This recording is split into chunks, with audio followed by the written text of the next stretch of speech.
The scent of rosewood shavings clung to my fingertips even after 3 washings. My hands trembled slightly as I tied the black apron around my waist, the fabric stiff and unfamiliar against my work-worn jeans. The elegant dining room of Il Sogno stretched before me like foreign territory, all cream linens and crystal chandeliers that refracted light into 1,000 tiny rainbows across polished silverware. "Table 7 needs water, and don't forget the wine list for 12, Vivian whispered as she breezed past me with practiced efficiency, her arms loaded with plates that probably cost more than my monthly rent. "You're doing great for your first night." I nodded, though my stomach churned with anxiety. This wasn't my world. My world smelled of wood glue and lacquer, of centuries-old crafting traditions passed down through generations of luthiers. My world was the cramped workshop 3 blocks from here, where I spent 14-hour days coaxing music from maple and spruce, transforming raw timber into violins that would outlive us all. My world was dying. The bank letter sat folded in my pocket, its contents burned into my memory. 30 days to settle the outstanding loan or face foreclosure. 6 years of work, of sacrifice, of pouring every dollar and dream into that workshop, about to vanish because I'd been naive enough to believe passion could overcome economics. "Clara, move." Vincent's voice cut through my spiraling thoughts. The restaurant owner gestured sharply toward the entrance where new patrons were arriving. "Section 4 is yours tonight, those 3 tables by the window." I grabbed menus and forced myself to focus. Vivian had called in sick, leaving the restaurant short-staffed on one of their busiest nights.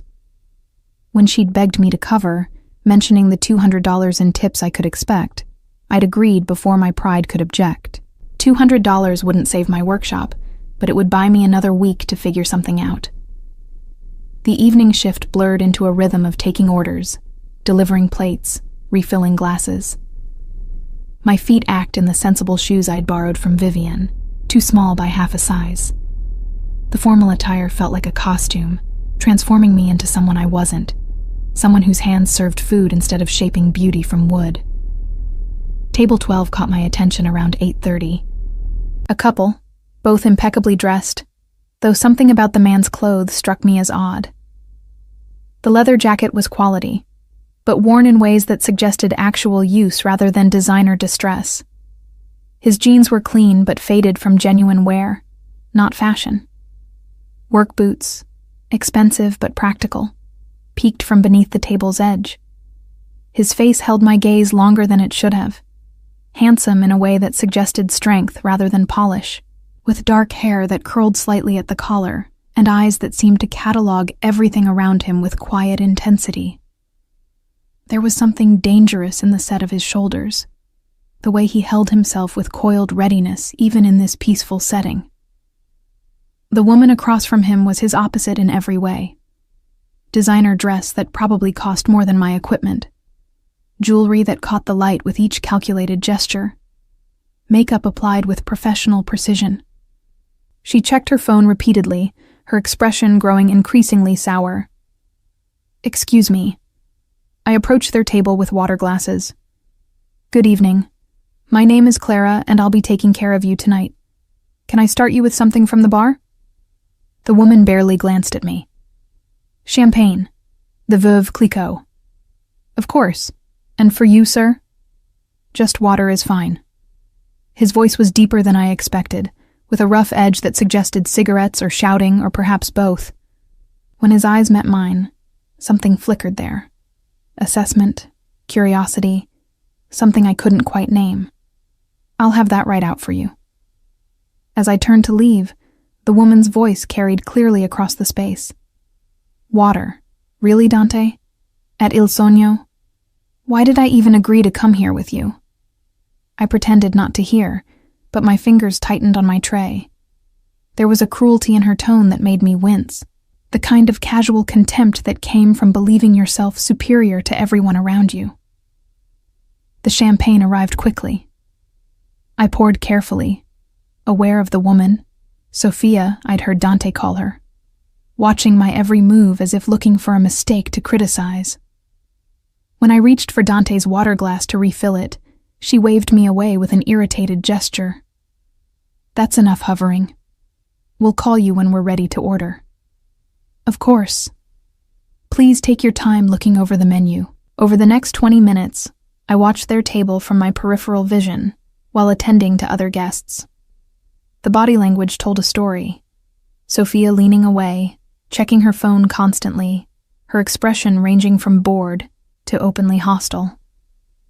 Dante sat with practiced stillness, speaking occasionally, his words met with either dismissive gestures or no response at all. It was the businessman at table 14 who changed everything. He arrived alone, mid-50s, wearing wealth like a second skin. The Patek Philippe on his wrist could have paid off my workshop loan 3 times over. He ordered the most expensive bottle on our wine list without looking at the price, his voice carrying that particular confidence that comes from never having to consider cost. Sophia noticed him immediately. I was refilling water at table 9 when I saw her lean forward, suddenly animated, catching the businessman's eye with a practiced smile.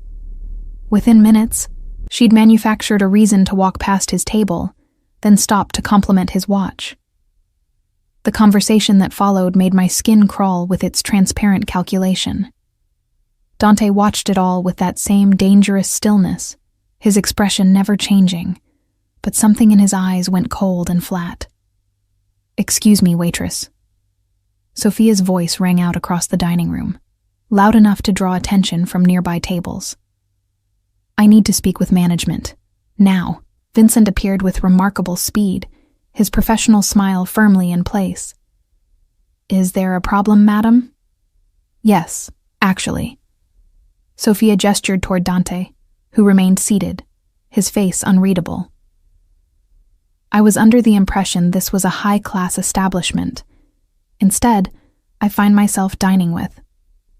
She paused, her lip curling with distaste. "Essentially a mechanic. Look at him. Those clothes. Those hands." She laughed, the sound sharp and cruel. I don't know what I was thinking. The restaurant had gone quiet. Conversations died mid-sentence as people turned to watch.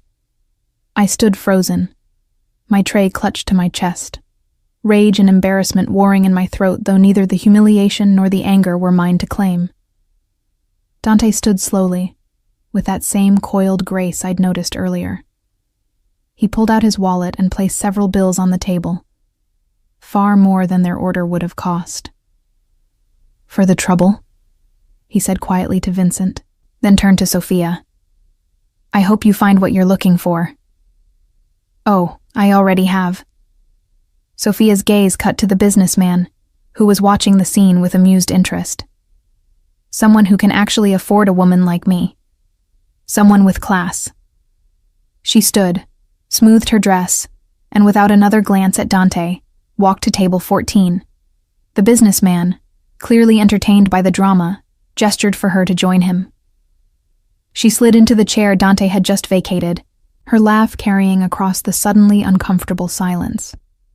Dante stood there for a moment, his expression giving nothing away, then walked toward the exit. As he passed my station, our eyes met briefly. In that instant, I saw past the carefully controlled exterior to the hurt beneath, not at Sophia's rejection, but at the cruelty of her method, the public spectacle she'd made of her contempt. Something in my chest twisted sharply. "Wait!" The word escaped before I could stop it. He paused, turning slightly. "Your dessert. You paid for a full meal. Please, at least take something with you." Vincent shot me a warning look, but I ignored him, already moving to the kitchen. I grabbed one of our best desserts, tiramisu plated beautifully, and returned to find Dante still standing there, confusion flickering across his features. "On the house," I said softly, holding out the plate. "Everyone deserves kindness, especially after an evening like that." He took the plate, his fingers brushing mine briefly. "Thank you. I'm sorry that happened to you. You didn't deserve it. You don't know me." His voice was careful, guarded. "Maybe I did, No one deserves to be humiliated like that, no matter who they are or what they've done. I met his gaze steadily. Cruelty is a choice, and she chose it deliberately. Something shifted in his expression. Surprise, perhaps, or recognition. "What's your name?" "Clara." "Thank you, Clara, for the kindness." He glanced at the tiramisu, then back at me. "Though I suspect this cost you more than just a dessert." He was right. I could feel Vincent's disapproving stare boring into my back, but I didn't regret it. Some things are worth the cost. Dante nodded slowly, as if filing that statement away for later consideration. Then he left, taking the dessert and leaving me standing in the middle of Il Sogno's elegant dining room, my heart beating strangely fast, wondering why I'd just risked my evening's wages for a man whose name I barely knew. The rest of my shift passed in a blur. Vincent docked my pay for the dessert, exactly as I'd expected, leaving me with barely enough to cover my bus fare home. Sophia and the businessman ordered champagne and appetizers, their laughter carrying across the dining room like broken glass. I served them with professional detachment, accepting the businessman's generous tip while ignoring Sophia's smug expression. It was nearly midnight when I finally untied my apron and stepped out into the cool night air. My feet throbbed, my back ached, and I smelled of garlic and wine instead of wood shavings and varnish. The workshop keys hung heavy in my pocket. 30 days, the letter had said. 30 days to come up with $70,000 or lose everything. I started walking toward the bus stop, too tired to think about solutions that didn't exist. A sleek black car pulled up beside me, moving so quietly I didn't hear it until it was there. The window rolled down, revealing Dante in the driver's seat, still wearing that worn leather jacket, still radiating that same dangerous calm. "Clara." Not a question, a statement, as if he'd been waiting for me. "Can I give you a ride?" Every instinct screamed caution. I didn't know this man. Didn't know anything about him except that he'd been humiliated by a woman who judged him by his clothes and apparently found him wanting. "That's kind of you, but I'm fine. The bus stop is just 3 blocks, at this hour, in this neighborhood." He nodded toward the darkened street ahead. "Please, let me repay the kindness."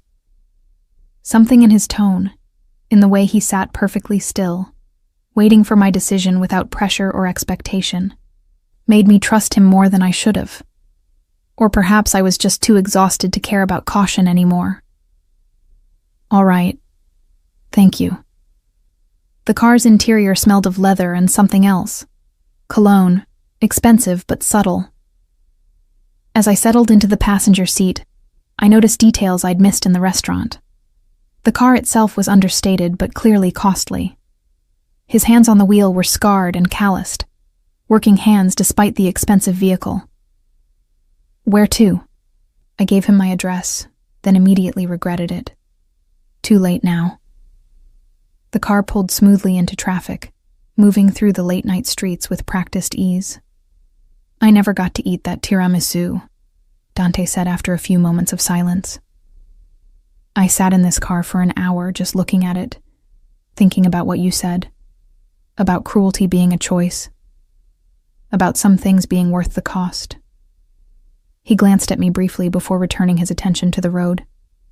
"You meant it. Most people would have stayed silent, protected themselves. You risked your job for a stranger. It was just dessert." It was more than that. His voice held certainty. It was proof that not everyone in this city has forgotten how to be human. We drove in silence for a while, the city lights blurring past the windows. I should have felt uncomfortable, trapped in an enclosed space with a man I didn't know. Instead, I felt oddly peaceful, the exhaustion of the evening settling into my bones. "Can I ask you something?" Dante's voice broke the quiet. "What do you do when you're not serving tables at Il Sogno?" "I make violins." The words came automatically, before I could consider whether sharing personal information was wise. I'm a luthier. I have a workshop on Maple Street. His hands tightened briefly on the steering wheel, the only sign of surprise. A luthier. So those calluses on your fingers? From wood and tools, not waiting tables. Tonight was a favor for a friend. I looked down at my hands, at the permanent marks of my trade. Though I may need to find more shifts like that soon. Why? The question was gentle but direct. I found myself answering despite my better judgment. Perhaps because exhaustion had stripped away my usual defenses, or perhaps because something about this stranger made me feel like truth was safe. The bank is foreclosing on my workshop. 30 days to come up with $70,000 or lose everything I've built. That's a significant amount. 6 years of my life. My voice cracked slightly. Every penny I could save went into equipment, into wood, into learning from masters who were willing to teach me. And now it's over because I was naive enough to believe craftsmanship mattered more than profit margins. It does matter. His voice held conviction, just not to banks. The car pulled up outside my building, a modest structure in a neighborhood that had seen better decades. Dante shut off the engine, turning to face me fully for the first time since we'd started driving. Clara, I need to be honest with you about something.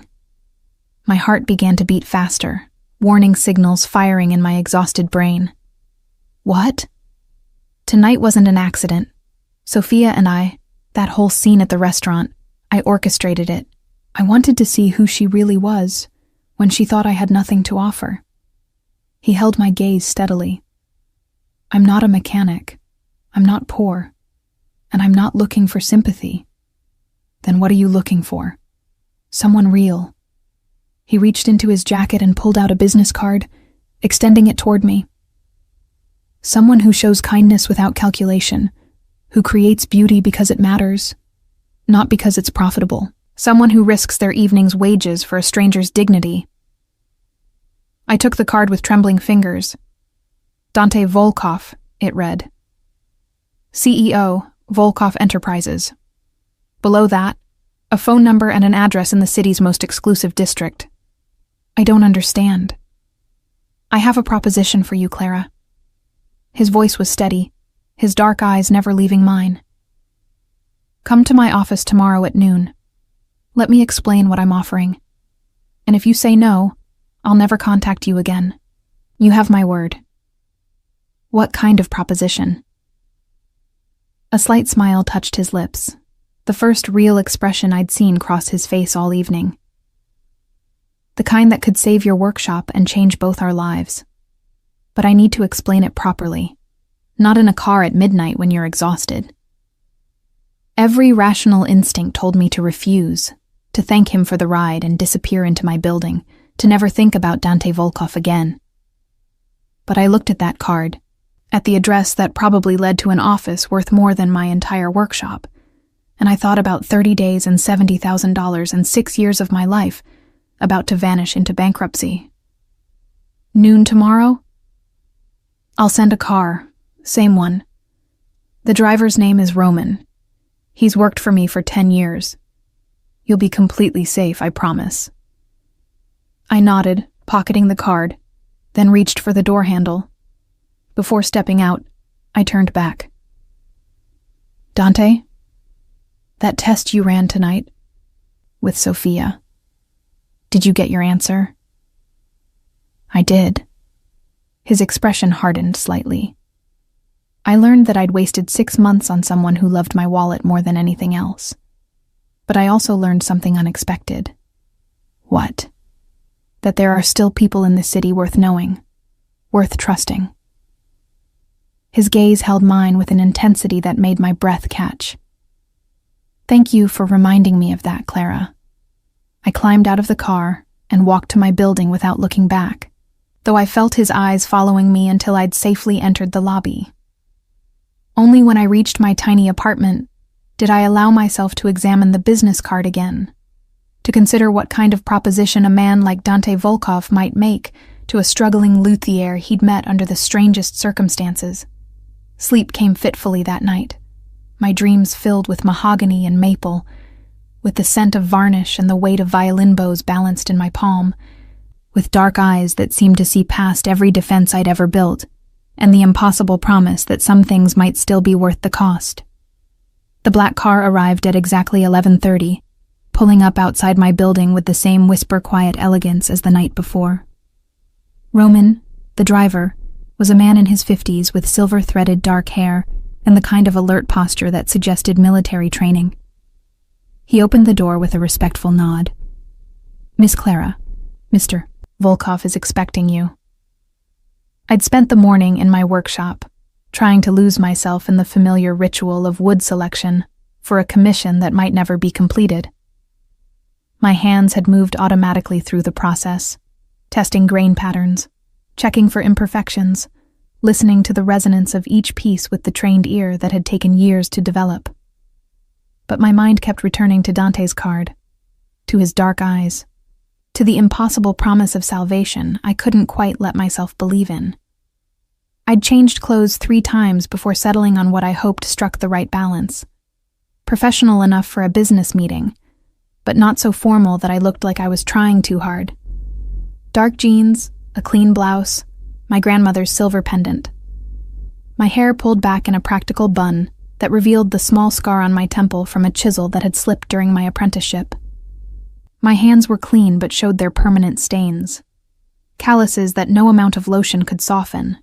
Faint lines of wood dye that had seeped too deep to wash away completely. The drive took us through progressively wealthier neighborhoods, buildings growing taller and more austere, until we pulled up before a glass and steel tower that seemed to pierce the sky itself. The Volkov building read discreet letters near the entrance. Roman escorted me through a lobby that looked more like an art gallery than an office building, all marble and modern sculptures, to a private elevator that required a keycard to operate. We rode in silence to the top floor, my stomach dropping with each rapid ascent. The elevator opened directly into an office that spanned the entire top floor, with floor-to-ceiling windows on 3 sides offering a 360-degree view of the city. Minimal furniture, a massive desk of dark wood, leather chairs, shelves lined with books, and what looked like carefully curated art pieces. And standing by the window, backlit by noon sun, was Dante. He'd changed from last night's deliberately casual clothes into a charcoal suit that fit him with the precision of custom tailoring. But he'd kept his jacket off, sleeves rolled to his elbows, revealing those scarred forearms I'd noticed. The effect was both professional and somehow intimate, as if he was showing me something real beneath the polish. "Clara." He turned from the window, and his expression softened in a way I hadn't seen the night before. "Thank you for coming. Please, sit." He gestured to 2 chairs positioned near the window rather than across his intimidating desk. A small table between them held water glasses, and what looked like fresh pastries from the bakery I passed every morning on my way to the workshop. Impossible that he could know that detail, yet there they were. "I wasn't sure you'd come," he said as we both sat. After the strangeness of last night, it would have been reasonable to decide I was either insane or dangerous. "I'm still not convinced you're neither," I replied, then immediately regretted the honest. But Dante laughed, a genuine sound that transformed his severe features. "Fair enough. Let me try to address both concerns." He leaned forward slightly, his dark eyes intent on mine. "I'm going to tell you things I don't usually share, because I need you to understand who I am and what I'm offering, and because I think you deserve honesty after your kindness last night." "All right." My family built this empire over 3 generations. We started in shipping, expanded into real estate, investments, hospitality. All legitimate businesses now. He paused on that word, now, in a way that suggested a complicated history. But we came from difficult origins. My grandfather did what he had to do to survive in a city that didn't welcome immigrants with open arms. Some of those methods were, let's say, ethically gray. I thought about the danger I'd sensed in him last night, the coiled readiness, the way he'd assessed everything with calculating eyes. "Are you telling me your family has ties to organized crime?" "Had, past tense." His voice was firm. "My father spent his life legitimizing our operations. I've continued that work. Everything we do now is legal, documented, audited. But the reputation lingers. People see the name Volkov and make assumptions. Like Sophia did. Exactly like Sophia did. Though in her case, once she learned the truth about my wealth, the ethical concerns suddenly disappeared." His mouth twisted with bitter amusement. "Fascinating how flexible moral principles become when enough money is involved. Why the test? Why not just be honest from the start?" Dante stood, moving to the window, his broad shoulders silhouetted against the city skyline. "Because I'm tired, Clara. Tired of people who want what I can provide without caring who I am. Tired of relationships built on transactions rather than truth. My father died last year, and suddenly there's pressure from every direction to marry, to produce an heir, to continue the family line." He turned back to face me. "I've been through 6 relationships in 18 months. Each woman was beautiful, accomplished, socially connected. Each one claimed to love me, and each one, when I dug deeper, was really in love with my portfolio. So you dress as a mechanic and take them to expensive restaurants to see if they'll dump you?" "Essentially, yes. Last night was the 6th test. Sophia lasted longer than most, 6 months before I set up the scenario. But her reaction confirmed what I'd already begun to suspect. That she was using you. That she didn't see me at all. Just the lifestyle I could provide." He moved back to his chair, sitting down with a heavy sigh. "Which brings me to why you're here." My heart began beating faster. Whatever he was about to propose, I sensed it would be both unexpected and irreversible. "I'm listening. I need a wife. Not for love. I'm past believing that's possible for someone in my position, but for practical reasons. My father's will requires me to be married within 2 years of his death, or the company gets sold off, divided among shareholders. 8 months have already passed. I have 16 months left." I stared at him, certain I'd misheard. "You're asking me to marry you? We met 12 hours ago. I'm offering you a business arrangement." His voice was steady, matter of fact. "A contract marriage. 1 year minimum to satisfy the will's requirements. In exchange, I'll pay off your workshop loan immediately, provide you with operating capital, connect you with musicians and collectors who appreciate master craftsmanship. You'll have the financial security to focus entirely on your art. And you get what? A wife who's essentially an employee? I get someone real. Someone who showed me kindness when she thought I had nothing. Someone who risks things for principle rather than profit." He leaned forward. "Clara, in the 30 seconds you spoke to me last night, you revealed more genuine character than 6 months of careful dating showed me about Sophia. You're exactly the kind of person I need in my life, even if it's contractual rather than romantic." This is insane. I stood, needing movement, needing air. "You can't possibly think this is a good idea." "Why not? We'd both get what we need. You'd save your workshop. I'd satisfy the legal requirements and get a spouse who isn't trying to manipulate me for money. After a year, we can either renegotiate or part ways amicably. What if I fall in love with someone else during that year? Then we include discretion clauses. As long as you're careful, I won't interfere with your personal life. The same applies to me." I moved to the window, looking out at the city sprawling below. From this height, everything looked manageable, ordered, the chaos reduced to patterns of streets and buildings.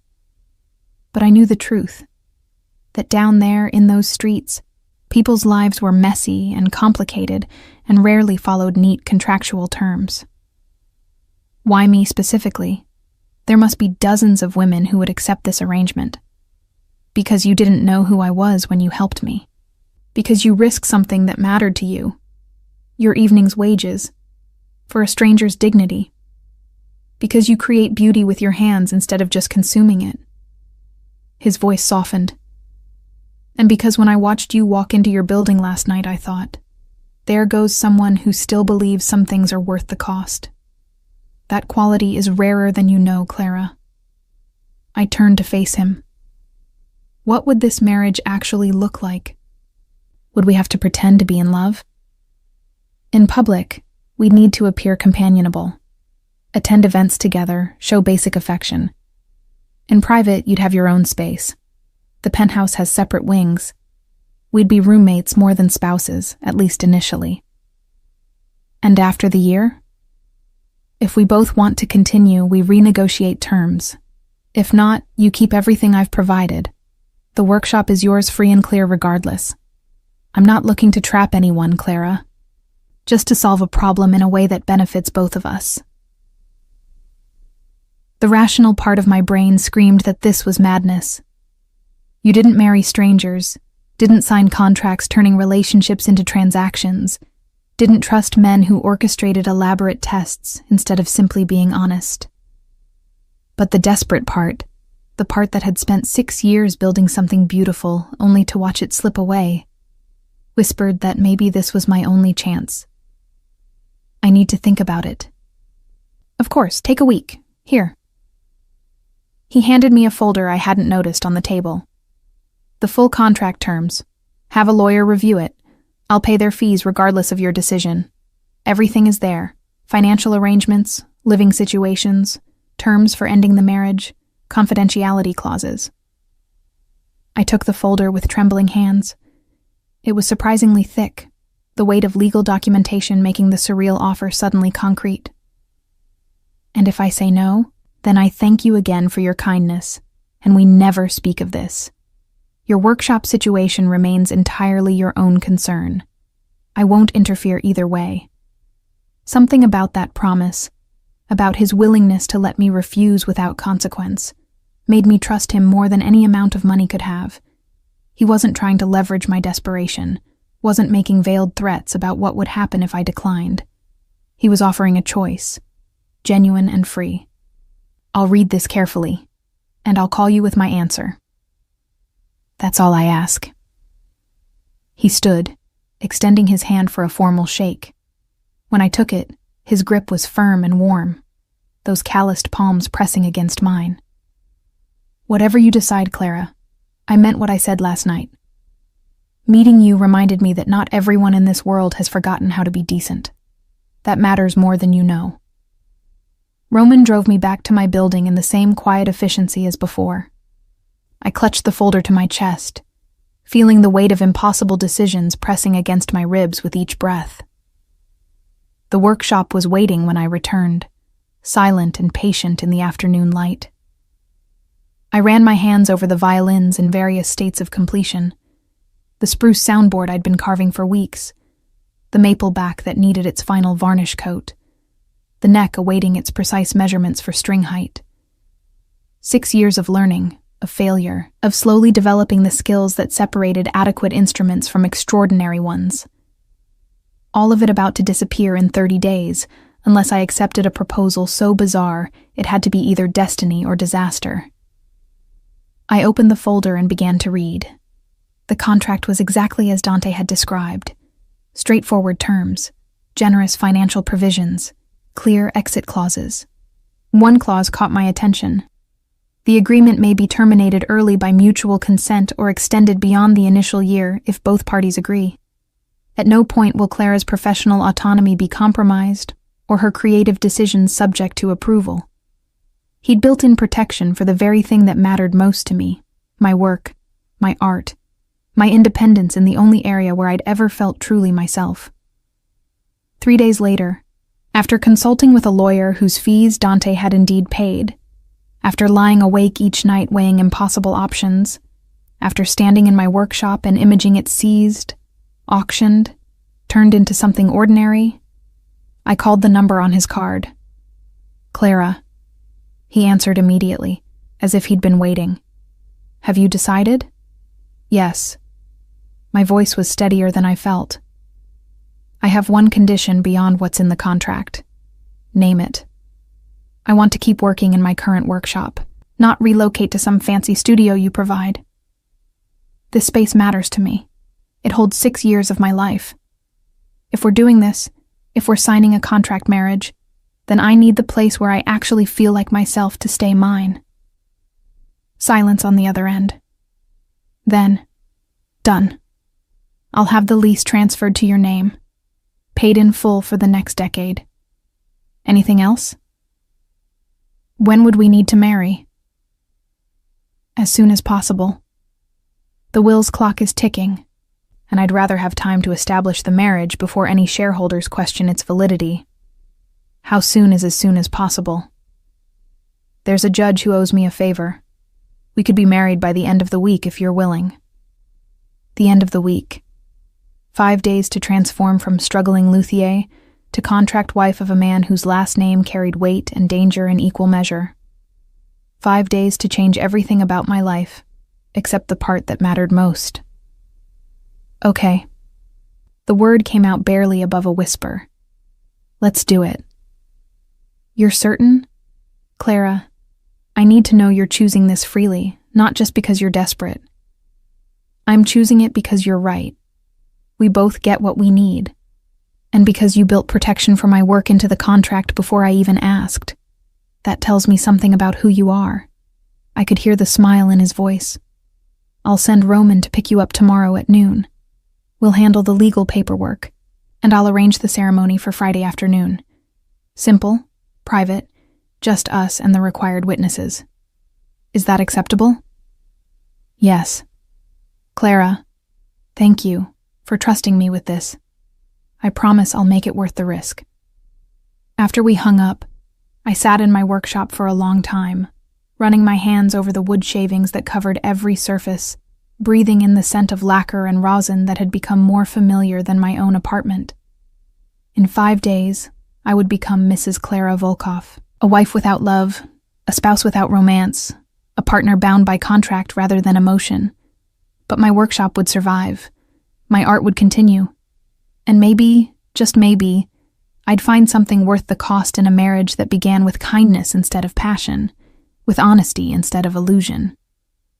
The wood shavings drifted slowly to the floor as I stood, their spiraling descent beautiful and temporary, like everything else in this world, except the music we create and the choices we make when there are no good options, only less impossible ones. The judge's chambers smelled of leather-bound law books and old coffee. I stood beside Dante in a simple cream dress I'd bought that morning, my hands clutching a bouquet of white roses that Roman had presented when he picked me up. 3 days had passed since I'd accepted Dante's proposal, 3 days of paperwork and legal documents, and the surreal awareness that I was about to marry a man I'd spoken to exactly 4 times. Do you, Dante Mikhail Volkov, take Clara Sophia Reed to be your lawfully wedded wife? Dante's voice was steady, his dark eyes never leaving mine. I do. And do you, Clara Sophia Reed, take Dante Mikhail Volkov to be your lawfully wedded husband? My mouth went dry. This was the moment, the last chance to back out, to return to my struggling workshop and uncertain future, to choose familiar desperation over unknown compromise. I thought about the bank letter in my pocket, now obsolete, thought about the transfer confirmation showing my workshop loan paid in full, the lease renewed for 10 years, the operating account with more money than I'd earn in 5 years of perfect commissions. I thought about Dante's hand on mine during the contract signing, the way he'd looked at me when I'd insisted on keeping my workshop unchanged, the respect in his voice when he'd said, "Your art matters, Clara. This marriage won't change that." I do. The judge smiled, clearly unaware this was a business arrangement rather than a love match. By the power vested in me by the state of New York, I now pronounce you husband and wife. You may kiss the bride. Dante's eyes flickered with something I couldn't quite read. Nervousness, perhaps, or uncertainty. We hadn't discussed this part. He leaned in slowly, giving me time to pull away, but I held still as his lips brushed mine in the briefest, most chaste kiss imaginable. It lasted perhaps 2 seconds, more symbolic than passionate, but I felt the warmth of it spread through my chest nonetheless. Congratulations, Mr. and Mrs. Volkov. Roman and Adrian, Dante's business partner who'd served as witness, applauded politely. Adrian was tall and elegant, with sharp cheekbones and calculating eyes that had assessed me thoroughly before the ceremony. He'd pulled me aside earlier with blunt words. He's my best friend, so I'm going to say this once. If you're playing him, if this is some elaborate con, I will destroy you in ways you can't imagine. Understood? I'd met his gaze evenly.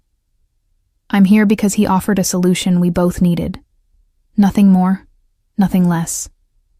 But I appreciate you looking out for him. Something had shifted in Adrian's expression then. Not quite approval, but a grudging acknowledgement that perhaps I wasn't another Sophia. Now we stood in the judge's chambers, officially married, and I felt nothing like what brides were supposed to feel. No overwhelming joy, no certainty of forever. Just a strange calm, and the practical awareness that my life had just changed in ways I couldn't yet fully comprehend. Shall we? Dante offered his arm. Roman has the car waiting. The penthouse was everything I'd expected, and nothing I could have imagined. The entire top floor of a building in the city's most exclusive neighborhood, with floor-to-ceiling windows offering panoramic views, modern furniture that looked more like art pieces than functional objects, and a sterility that spoke of professional design rather than personal taste. Your wing is on the east side, Dante said, leading me through the cavernous space. Bedroom, private bath, sitting room, and I've had a smaller workshop area set up if you want to do detail work here sometimes. The main workshop remains yours, of course, but I thought having tools available here might be convenient. He opened a door, revealing a suite that was larger than my entire previous apartment. The bedroom was decorated in soft grays and creams, tasteful and impersonal, but through another door, I could see what he'd meant by a smaller workshop area, a room with excellent natural light, a sturdy work table, and a selection of tools that made my breath catch. Not cheap substitutes, but professional-grade implements, some of which I'd coveted for years, but could never afford. How did you know what I needed? I asked, running my fingers over a set of precision carving gouges. I visited your workshop yesterday while you were meeting with the lawyer about the contract. Not to snoop, he added quickly at my expression, but to understand what tools matter to you. Adrian's wife is a sculptor. She helped me select these. If anything is wrong or missing, we can adjust it. The thoughtfulness of the gesture caught me off guard. This wasn't just throwing money at a problem. This was paying attention, caring about details that mattered to me specifically. Thank you. This is more than I expected. You're my wife now, Clara. Even if it's contractual, I take that seriously.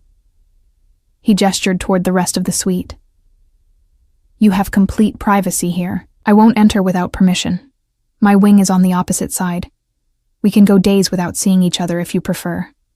But I hope we won't. What do you mean? Dante moved to the window, his shoulders tense beneath his expensive suit. I know this isn't a real marriage in the traditional sense, but I'd like us to be friends, if possible. To actually talk, get to know each other. The arrangement works better if we're not complete strangers. Ooh, you want to be friends with your contract wife? I want to be friends with Clara Reed, the luthier who risked her wages for a stranger's dignity. The wife part is just the legal framework that makes it possible. He turned back to face me. Unless you'd prefer to keep this entirely businesslike, I'll respect whatever boundaries you set. I considered that, weighing the loneliness of parallel lives against the risk of actually getting to know this complicated man I'd married. Friends seems reasonable. But Dante, I need you to understand something. What? I can't be what Sophia was supposed to be. I don't know how to move in your social circles, how to make small talk with the kind of people who probably own my annual income and jewelry. If you're expecting me to transform into some polished society wife, I'm expecting you to be exactly who you are. His voice was firm. That's the entire point, Clara. I'm tired of performance. If you want to show up to charity galas in jeans with wood shavings in your hair, that's fine. If you'd rather skip them entirely and spend your evenings in your workshop, that's fine too. The only requirement is that we occasionally appear together publicly to maintain the appearance of an actual marriage. Everything else is negotiable. What about your family? Won't they question a wife who doesn't fit their expectations? Something dark flickered across his face. I have very little family left. My father is dead. My mother lives in Moscow. We speak perhaps twice a year. I have a younger sister, Katerina, who lives in Paris, and whose approval I stopped seeking years ago. Adrian is closer to family than anyone related by blood.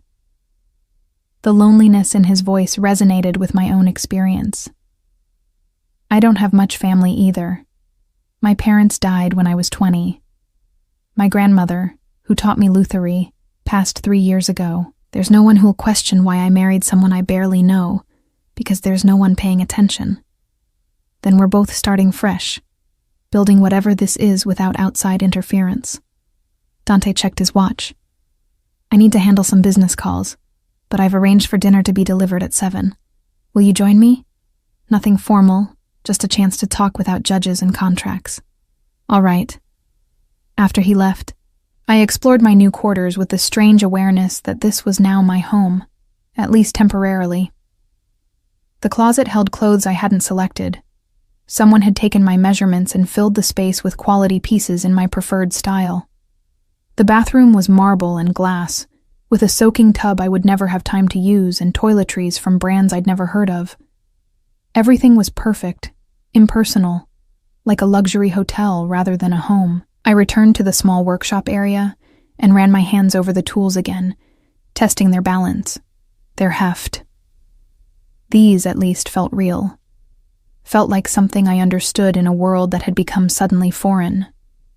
At 7 precisely, I found Dante in what he called the informal dining area, a space that would have comfortably seated 12, but held only a table set for 2.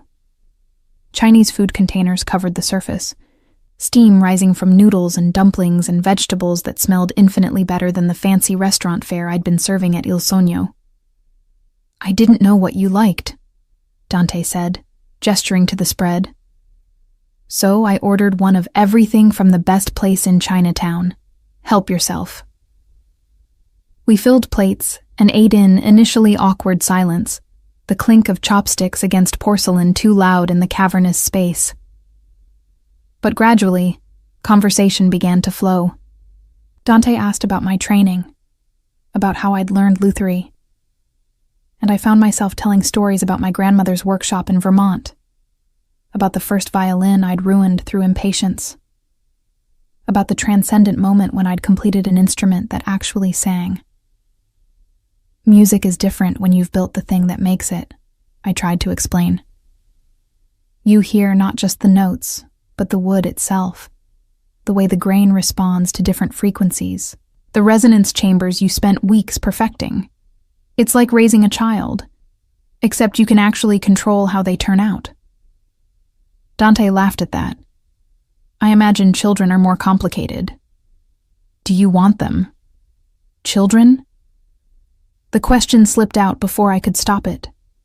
Too personal for people who'd been married for less than 6 hours. But Dante didn't seem bothered. Someday, maybe. If I ever find someone I trust enough to be their mother, the pressure from my father was always about heirs, about continuing the family name. But I watched my parents' marriage, all duty and obligation, no warmth. I don't want that for any child of mine.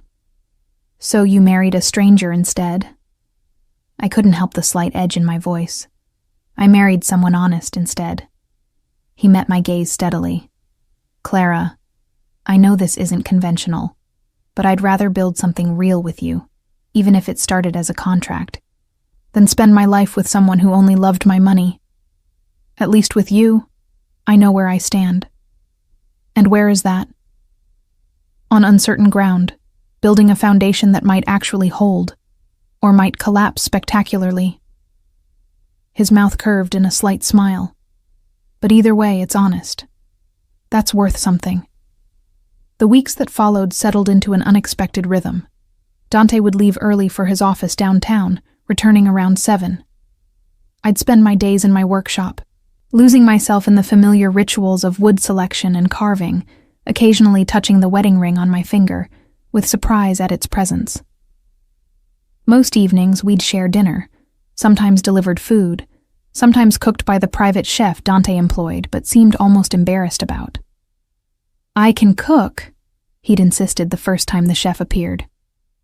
"Basic things, pasta, eggs, sandwiches, but after 16-hour days it's easier to have help."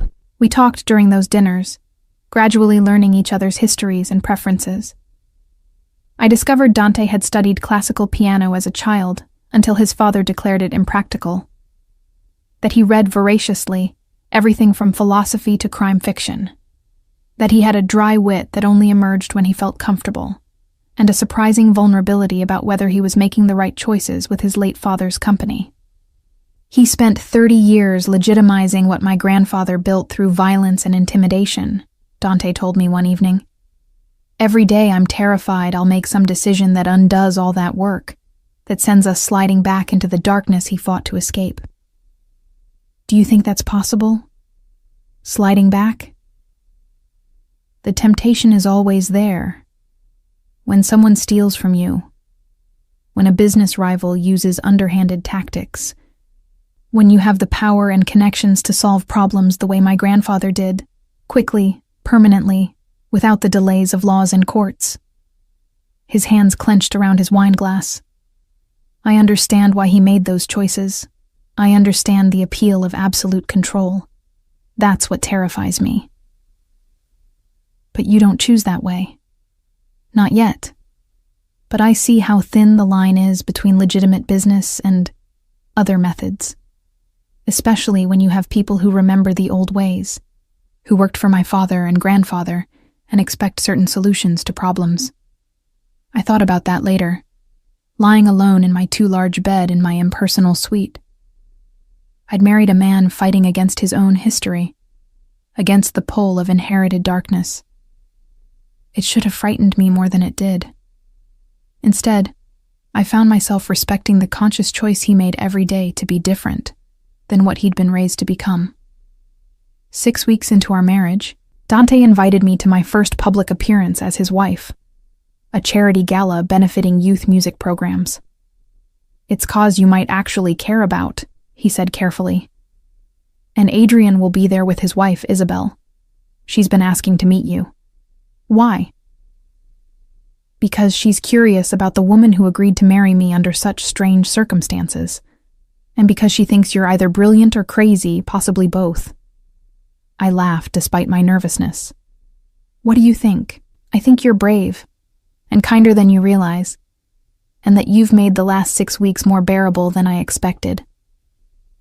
His voice softened. "Thank you for that, Clara." The gala required formal wear, which meant raiding the closet of designer dresses that had appeared in my suite. I chose something simple in deep blue, pinned my hair up, and stared at the stranger in the mirror who looked polished in ways I'd never aspired to. Dante knocked precisely at 8. When I opened the door, his eyes widened slightly. "You look beautiful." "I look uncomfortable." I tugged at the dress's neckline. "I'd rather be in my workshop jeans." "Then wear those." "I'm serious, Clara. If this isn't you, don't force it." "No, it's fine. I can manage one night of playing dress-up if it helps maintain the appearance we need." I grabbed the small clutch that matched the dress. "But you owe me." "Name your price. Take me to your favorite dumpling place tomorrow. The one you mentioned from Chinatown. No drivers, no formal clothes, just us eating like normal people." His smile was genuine, transforming his usually serious features. "Deal." The gala was exactly as overwhelming as I'd feared. A ballroom full of people wearing wealth like armor, conversations flowing in practiced social rhythms I'd never learned. But Dante remained at my side, his hand at the small of my back, steadying and possessive in equal measure. He introduced me simply. "My wife, Clara. She's a luthier, builds violins by hand." The reactions varied. Some people lit up with genuine interest, asking detailed questions about my work. Others' eyes glazed over, clearly finding craftsmanship less interesting than the diamonds dripping from every wrist and neck. A few gave me assessing looks that suggested they were trying to figure out how someone like me had captured Dante Volkov. "Ignore them," Isabel whispered when we found ourselves alone at the bar. Adrian's wife was petite and fierce, with dark hair and eyes that missed nothing. Half these people have never created anything in their lives beyond social drama. The fact that you build actual beauty with your hands, that terrifies them. Why? Because it means you have value beyond what you can purchase or inherit. That's dangerous to people whose entire identity is wrapped up in their bank accounts. She sipped her champagne. "I like you, Clara, and I'm glad Dante found someone real for once. You know about the arrangement? Adrian told me everything. Swore me to secrecy, of course." Her gaze was direct. "I think you're both crazy, but I also think you might actually make this work if you're honest with each other." "We're honest." "Are you? Have you told him yet that you're already half in love with him?" I nearly dropped my water glass. We're not. It's just a contract. Tell yourself that if it helps you sleep. Isabel's smile was knowing. But I've seen the way you look at him when you think no one's watching, and the way he looks at you. That man is absolutely gone, even if he hasn't admitted it yet. Before I could respond, Dante appeared at my elbow. "Everything all right?" "Perfect," Isabel said smoothly. "I was just telling Clara she needs to join us for dinner next week. All 4 of us, somewhere without this crowd." "I'd like that," I said, meaning it. Having an ally, a friend who understood the strangeness of my situation, suddenly seemed invaluable. The evening wound down around midnight. As we rode home in the back of Roman's car, Dante loosened his tie with a sigh of relief. "Thank you for coming tonight. I know it wasn't easy." It was fine. Isabel was right. Some people there were genuinely interested in Luthery. I might have made some contacts. I hesitated, then added, "She said something else too. That we were crazy for trying this arrangement." "What do you think? Are we crazy?" I looked at him in the dim light of the car, at his tired eyes and the slight smile playing at his lips, and thought about Isabel's observation. About the way dinner with him had become the best part of my day. About how I'd started unconsciously timing my workshop breaks to coincide with his calls. About the fact that my supposedly temporary quarters felt more like home than my old apartment ever had. "Maybe," I admitted. "But it's working, isn't it? The arrangement." "It's working." His hand found mine on the seat between us, squeezing gently. "More than working. Clara, I want you to know. This last month and a half, getting to know you, sharing meals and conversation, it's been good. Really good. For me, too." We held hands the rest of the drive home, neither of us acknowledging the shift that had occurred, the way a contract was slowly becoming something more real than either of us had anticipated. When we reached the penthouse, Dante walked me to my suite's door, a courtesy he'd maintained since our wedding night. "Tomorrow," he said. "Dumplings in Chinatown. I'll pick you up at your workshop around noon. I'll be covered in wood shavings." "Good. That's you being real." He leaned in, and for a moment I thought he might kiss me. Instead, he pressed his lips to my forehead, gentle and warm. "Sleep well, Clara." I watched him walk away toward his wing, my fingers touching the spot his lips had warmed, my heart beating faster than it should for a marriage that was supposed to be purely contractual. Isabel was wrong, I told myself. I wasn't falling in love. This was just friendship, comfort, the normal development of trust between 2 people living together. But as I lay in bed that night, my fingers unconsciously turning the wedding ring around and around, I wondered if perhaps I was the one lying to myself. If perhaps the most dangerous thing about a contract marriage wasn't that it might fail, but that it might succeed in ways neither of us had planned for. The wood shavings would wait until morning. Tonight, I let myself imagine what it might be like if this arrangement became something real, if the man sleeping in his separate wing actually became the husband whose ring I wore. The thought should have terrified me. Instead, it filled me with something dangerously close to hope. 3 months into our contract marriage, I stood in my workshop at midnight, testing the resonance of a violin I'd spent 6 weeks perfecting. The spruce soundboard vibrated with exactly the clarity I'd been chasing, each frequency pure and distinct. I'd finally achieved what my grandmother called singing wood, that moment when an instrument transcends mere craftsmanship and becomes capable of genuine music. The door opened behind me. I didn't need to turn around to know it was Dante. Over the past months, I'd learned the sound of his footsteps, the particular way he moved through space with that coiled readiness that never quite disappeared. "It's late," he said quietly. "Roman mentioned you were still here when he did his security check." "Almost done." I set the violin carefully on its stand. I needed to finish the varnish work while the humidity was right. Dante moved closer, studying the instrument with genuine interest.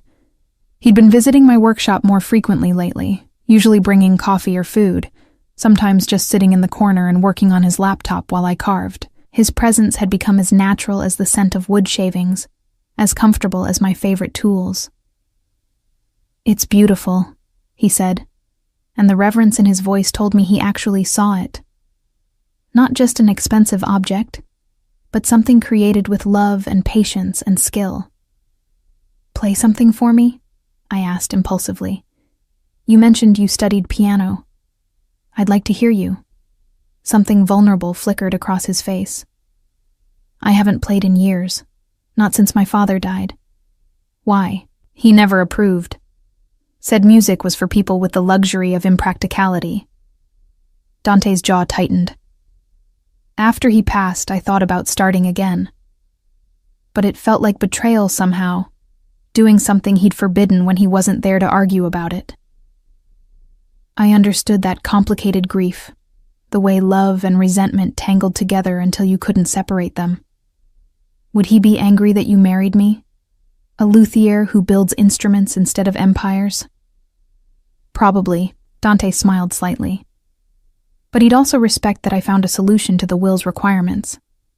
My father valued problem-solving above sentiment. "And what do you value?" The question hung between us in the quiet workshop. Outside, the city hummed with late-night traffic, but in here, surrounded by wood and tools and the ghosts of unfinished music, we existed in our own bubble of possibility. "Honesty," Dante said finally. "Loyalty. The courage to be yourself even when it costs you." His dark eyes found mine. "You have all of those qualities, Clara. That's why this arrangement works." Arrangement.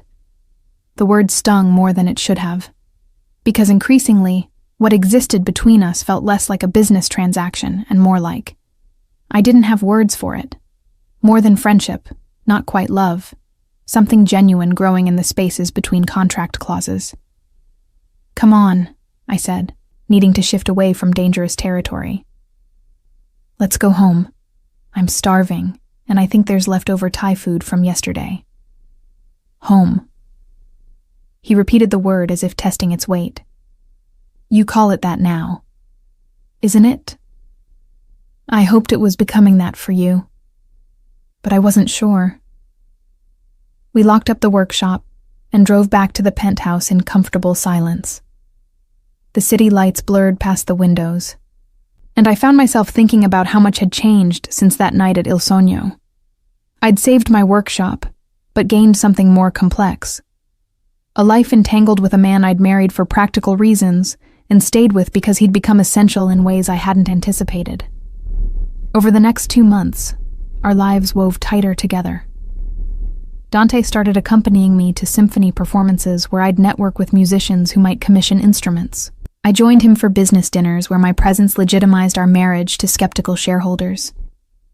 We fell into patterns, coffee together before he left for the office, dinner shared in the informal dining area, late-night conversations that stretched past midnight, and sometimes, increasingly often, those conversations ended with Dante walking me to my suite's door and pausing there, his hand on my cheek, his eyes asking questions neither of us was quite ready to answer. 5 months after our wedding, everything changed. I was working late in my main workshop, putting finishing touches on a commission for a concert violinist, when I heard the door open. Assuming it was Dante with his usual evening visit, I called out without looking up. "I'll be done in 10 minutes, then we can head home." The response was footsteps, multiple sets, moving wrong, too quick, too purposeful. I looked up to find 3 men I didn't recognize spreading out through my workshop, their postures threatening, their eyes assessing everything with calculated interest. "Pretty little setup you've got here," the leader said. He was tall and broad, with a shaved head and a scar bisecting his left eyebrow. "Heard the Volkov bitch spends her evenings playing with wood." Fear spiked through me, sharp and cold. I reached slowly for my phone, but one of the other men was faster, snatching it off the workbench. "No calls. Boss wants to have a conversation with Volkov, and you're the message." "I don't know what you're talking about." I tried to keep my voice steady. "You have the wrong person. Clara Volkov, wife of Dante Volkov. Oh, we got the right person." He moved closer, and I saw the gun tucked into his waistband. "See? Your husband's been making moves in territories that don't belong to him. The Morozov family doesn't appreciate the competition." Morozov. I'd heard Dante mention that name once in a phone call he'd taken during dinner, his expression darkening at whatever was said. I'd asked later, but he'd deflected, saying only that it was business complications from the old days. "Whatever issues you have with Dante, I'm not part of his business." I edged slowly toward where I kept my sharpest carving tools, hoping they wouldn't notice the movement. "I just build violins, and you just married the head of the Volkov organization. That makes you part of it whether you like it or not." The leader pulled out his phone, taking a photo of me. "Smile for your husband, Mrs. Volkov. Let him see what happens when he forgets which families run this city." The flash startled me, and in that instant, I grabbed the carving gouge I'd been reaching for and swung it wildly. Not trying to injure, just to create space, to give myself a chance to run. The blade caught the leader's arm, a shallow cut that still drew blood and a roar of anger. "You little..." The workshop door exploded inward. Dante appeared like something out of a nightmare, flanked by Roman and 2 other men I'd never seen. But it wasn't the backup that made the Morozov men freeze. It was Dante himself. The carefully controlled businessman I'd been living with had vanished, replaced by something cold and terrifying. Someone who moved with deadly purpose and showed no trace of hesitation. "Get your hands off my wife." The words were quiet, almost conversational, which made them infinitely more dangerous than shouting would have been. The leader of the Morozov men reassessed the situation quickly, clearly calculating odds that had shifted dramatically. "Just delivering a message from our boss, Volkov. You're expanding into territories that aren't yours. Stop, or next time we won't be so polite. Next time?" Dante moved forward slowly, and I saw the Morozov men actually step back, despite outnumbering him. "You broke into my wife's workshop. You threatened her. There won't be a next time for you." The leader's hand moved toward his gun. Everything happened impossibly fast. Roman was suddenly there, grabbing the man's wrist with force that made bones crack audibly. The other Morozov men found themselves similarly restrained by Dante's backup. And Dante himself stood in front of me, blocking me from view, his body a shield. "Clara," he said without turning around. "Are you hurt?" "No." My voice came out shakier than I intended. "I'm fine. Go wait in the car. Roman will take you home. I'll handle this." "Dante..." "Now, Clara. Please." The tone allowed no argument. Roman escorted me out while the Morozov men were being handled. I didn't look back. didn't want to see whatever Dante was about to do to people who'd threatened me. But I heard his voice as we left, cold and absolute. Tell Morozov that if he sends anyone near my wife again, I'll remind him exactly why my grandfather's reputation still carries weight in this city. The drive home passed in a blur. Roman deposited me safely in the penthouse and then left, presumably to return to Dante. I paced the living room, my hands still trembling, my mind trying to process what had just happened. I'd known, abstractly, about Dante's family history, about the gray areas his grandfather had operated in, the legitimate business his father had built from darker origins. But knowing intellectually was different from seeing him transform into someone capable of genuine violence, from hearing the steel in his voice when he'd threatened to use his family's bloody legacy. An hour later, Dante came home. He looked tired, older somehow, the weight of his history visible in the set of his shoulders. When he saw me waiting, relief flooded his features. "Clara, God, I'm sorry. I'm so sorry you were dragged into this. What did you do to them?" I needed to know, needed to understand exactly who I'd married. Sent a message. Nothing permanent, nothing that crosses legal lines, but enough to make Morozov understand that touching you is off limits. He moved closer, then stopped, as if unsure whether I'd welcome his proximity. I thought I'd left that world behind. Thought legitimizing the business meant I wouldn't have to deal with families like the Morozovs anymore. But apparently, they see our expansion in shipping and real estate as threatening their interests. "Are you in danger? Am I? I won't let anyone hurt you. I promise, Clara. Whatever I have to do, whatever old connections I need to use, you'll be safe." That's not what I asked. I met his gaze steadily. I asked if we're in danger. Are we? Dante's expression crumbled slightly. Potentially. The Morozovs aren't known for backing down easily. But I have resources. Protection. And now they know touching you means war. War. The word sat heavy between us. This is what you meant about the temptation to slide back into old methods. This is the darkness you fight against. Yes. He sank onto the sofa, burying his face in his hands.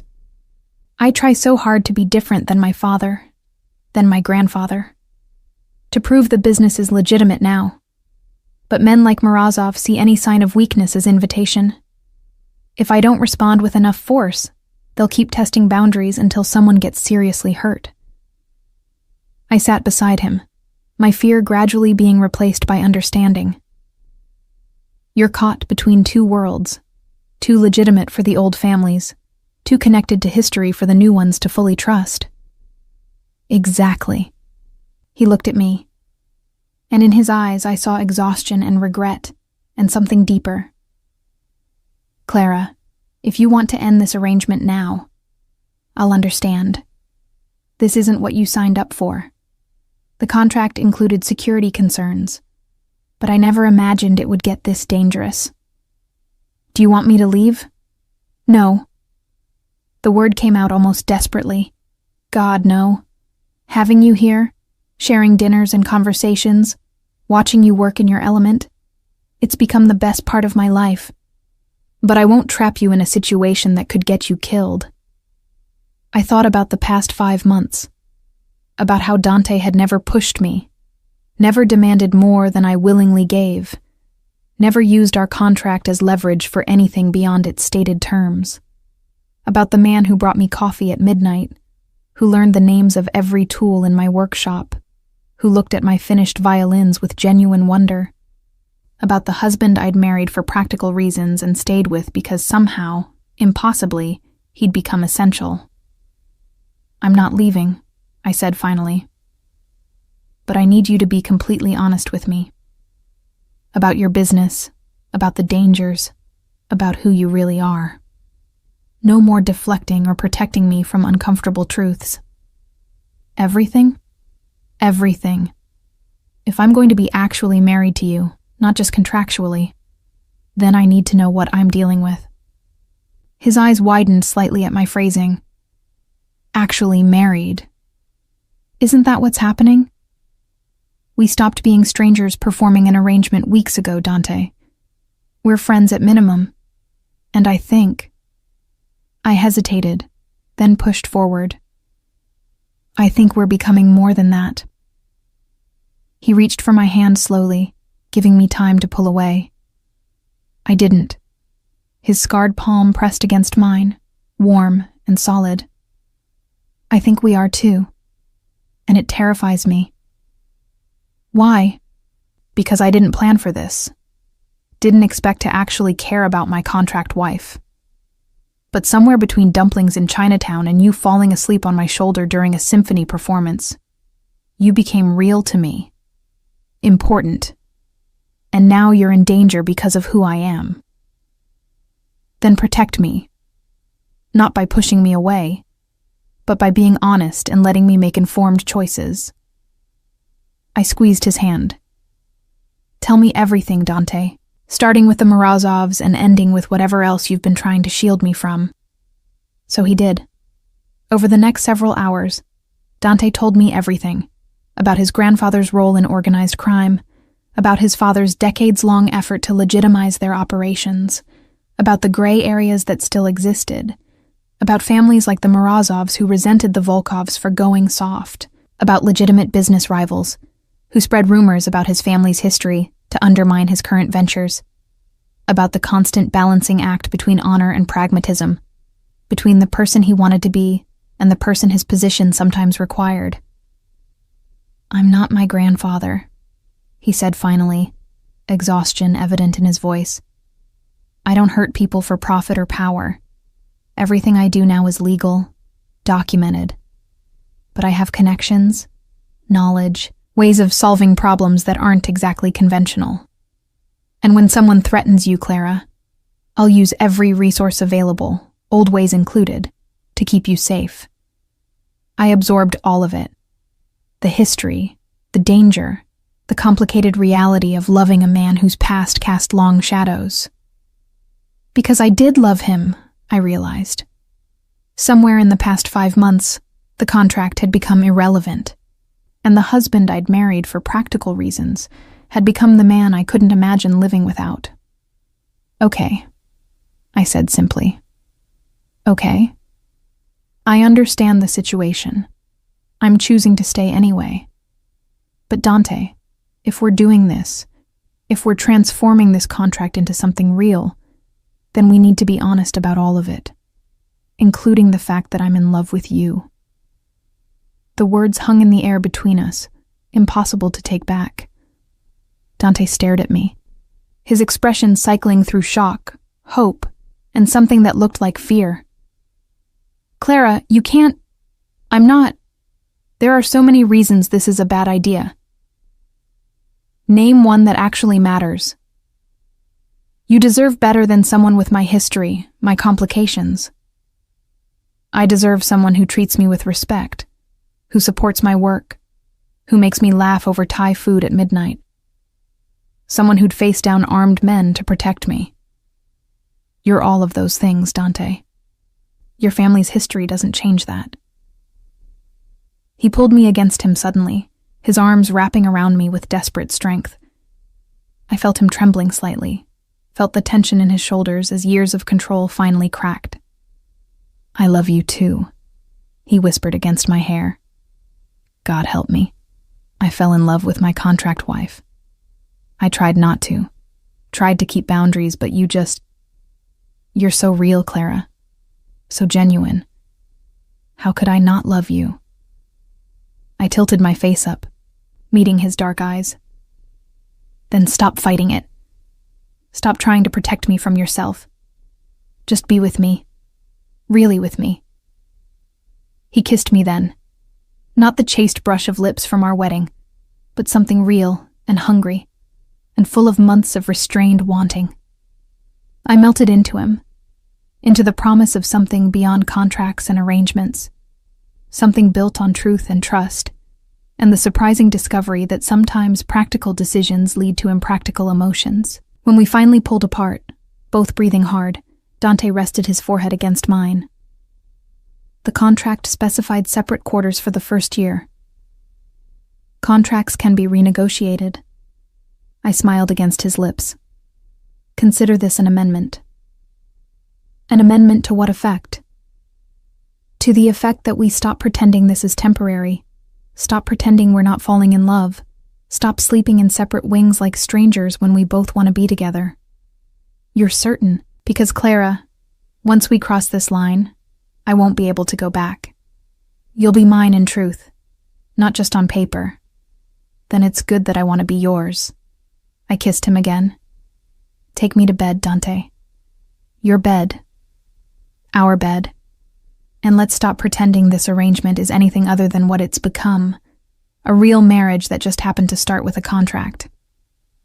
He stood, lifting me with him, and carried me toward his wing of the penthouse. For the record, he murmured, this is the best business decision I've ever made. Marrying me? Falling in love with you. That night, in Dante's bed, our bed, we renegotiated every term of our contract marriage without speaking a word. And when I fell asleep in his arms, his heartbeat steady against my cheek, I knew we'd transformed something practical into something precious, something worth fighting for, something worth the cost. 6 more months passed, and the contract marriage that had begun in a judge's chambers transformed into something neither of us had anticipated. Genuine partnership. Dante and I moved through life in tandem now, his business ventures occasionally intersecting with my growing reputation as a luthier. The Morozov threat had faded after Dante's response, though security remained tight around my workshop and our home. I'd grown comfortable in Dante's world while maintaining my own identity. My workshop thrived with his financial backing, but remained mine in every meaningful way: my designs, my commissions, my standards.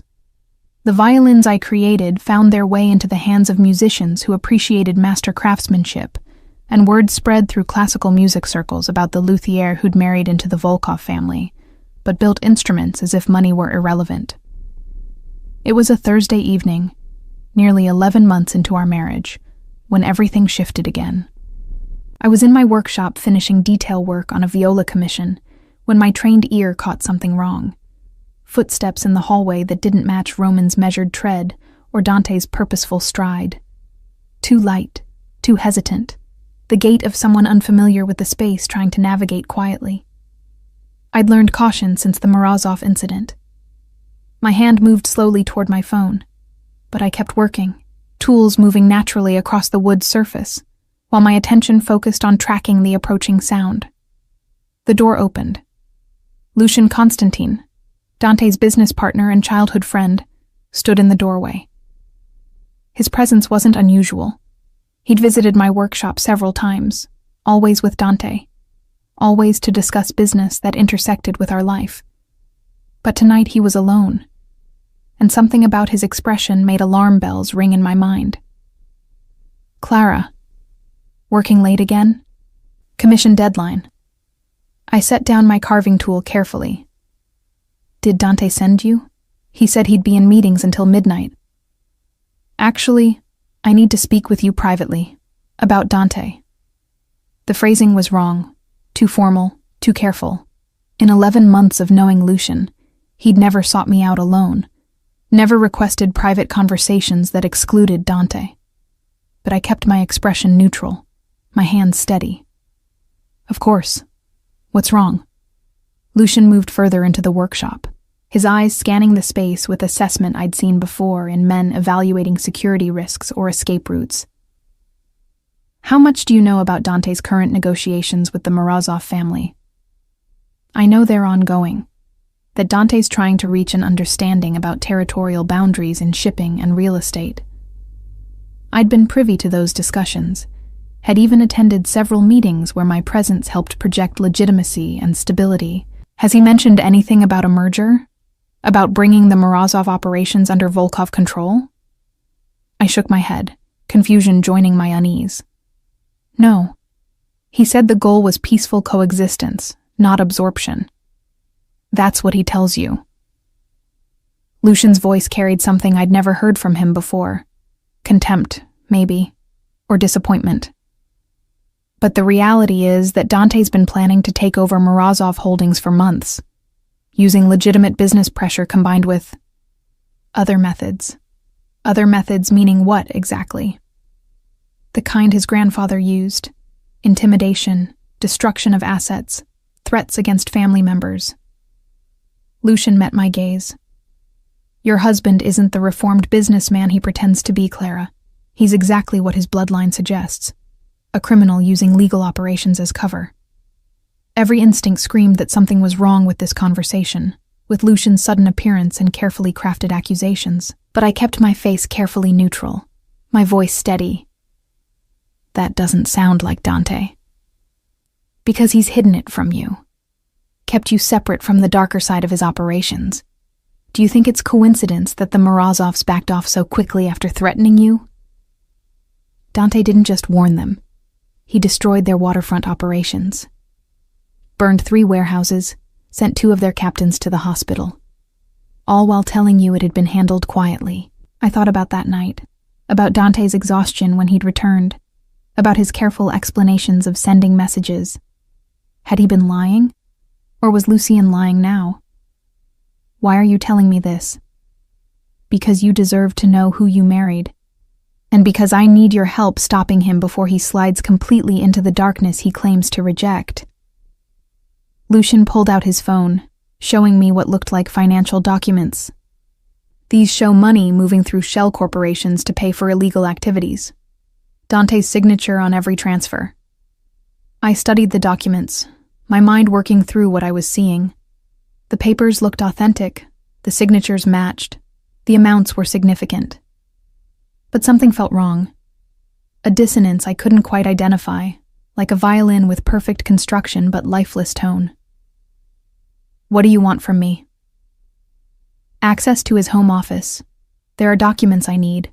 Proof of his dealings that will stop the merger and force him back toward legitimate operations. You can get into that office without triggering security. Lucian's voice was urgent now, persuasive. Help me save him from himself, Clara, before he becomes his grandfather's ghost. It was the mention of Dante's grandfather that clicked everything into place. Because Dante had told me about his terror of becoming that man, about the constant fight against inherited darkness. These were intimate fears, shared in vulnerable moments, and Lucien was weaponizing them, using my protective instincts against the man I loved. I need to think about this, I said carefully. Those are serious accusations. We don't have time. The merger moves forward tomorrow night. If you want to help Dante, I need those documents tonight. Then I need to talk to him first, ask him directly about the accusations. Lucian's expression hardened. He'll deny everything, convince you I'm lying or mistaken. That's what he does, Clara. He manipulates. How do you think he got you to marry him in the first place? A contract marriage to a stranger? He needed a wife for his father's will, and he found someone desperate enough to accept. The words were designed to hurt, to make me doubt, but they had the opposite effect. Because I remembered that night at Il Sogno, remembered Dante's humiliation at Sophia's hands, remembered his genuine surprise when I'd offered him kindness. Whatever game Lucian was playing, it wasn't about saving Dante from himself. Get out of my workshop. Clara, you're not thinking clearly. The man you love is a criminal. I said get out. I stood, picking up the carving gouge I'd been using. Not a serious weapon, but enough to emphasize my seriousness. Whatever you're trying to accomplish, I won't be part of it. Lucian's expression shifted from persuasive to cold. You're making a mistake.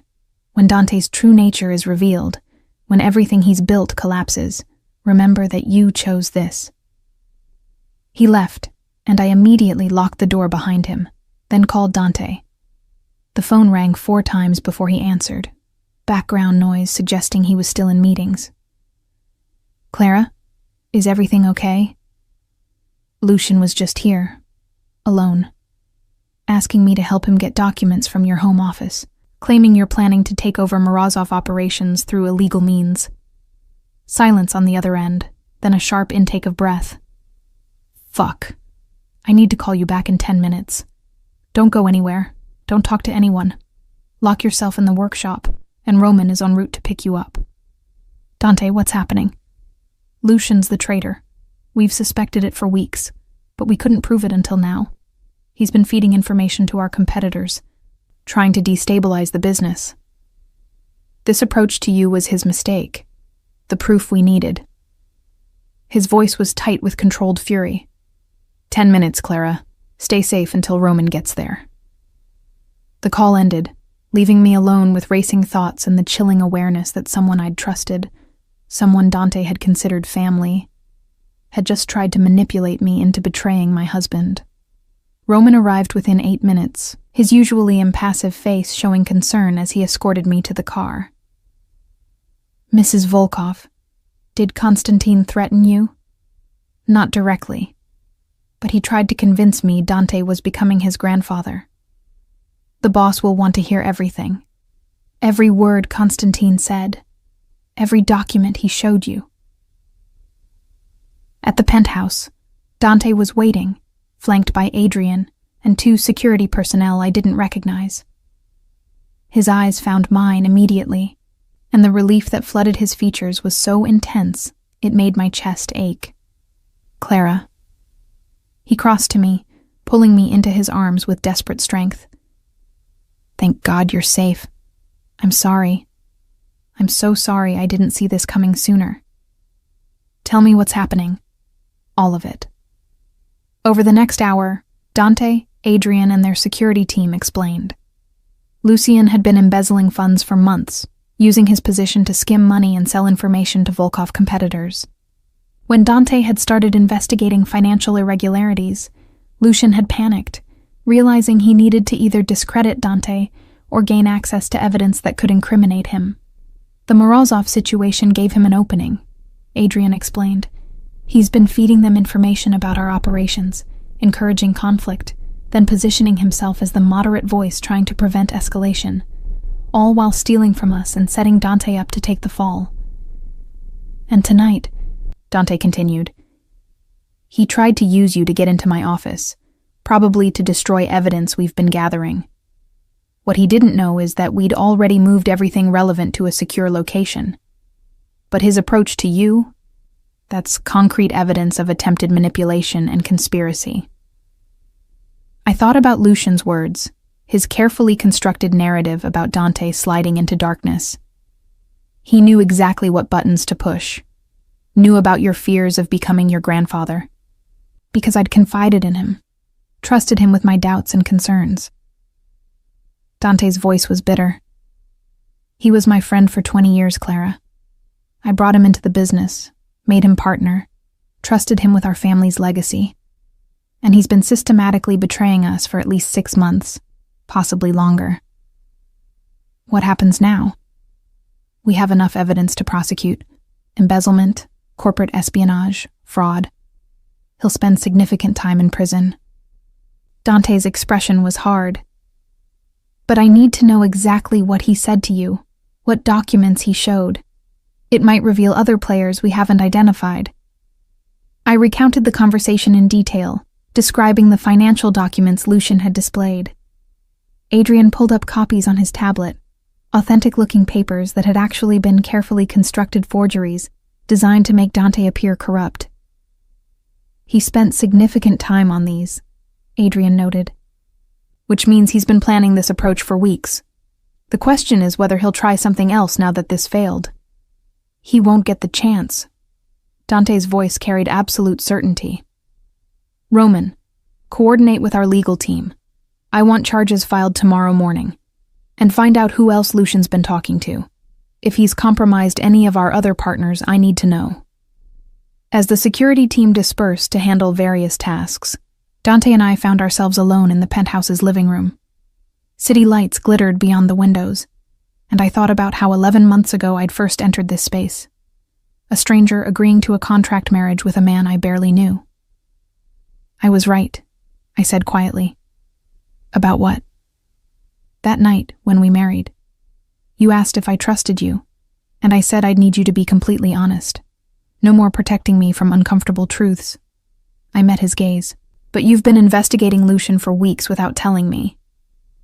Guilt flickered across Dante's features. I didn't want to worry you. Didn't want to poison your relationships with our friends until I had proof. Dante, we're past that. Past you protecting me from your world. If we're actually married, and we are, contract or not, then you need to trust me with the difficult things, even when you think you're shielding me. You're right. He moved to sit beside me, taking my hand. I'm sorry. Old habits. Trying to compartmentalize danger away from the people I care about.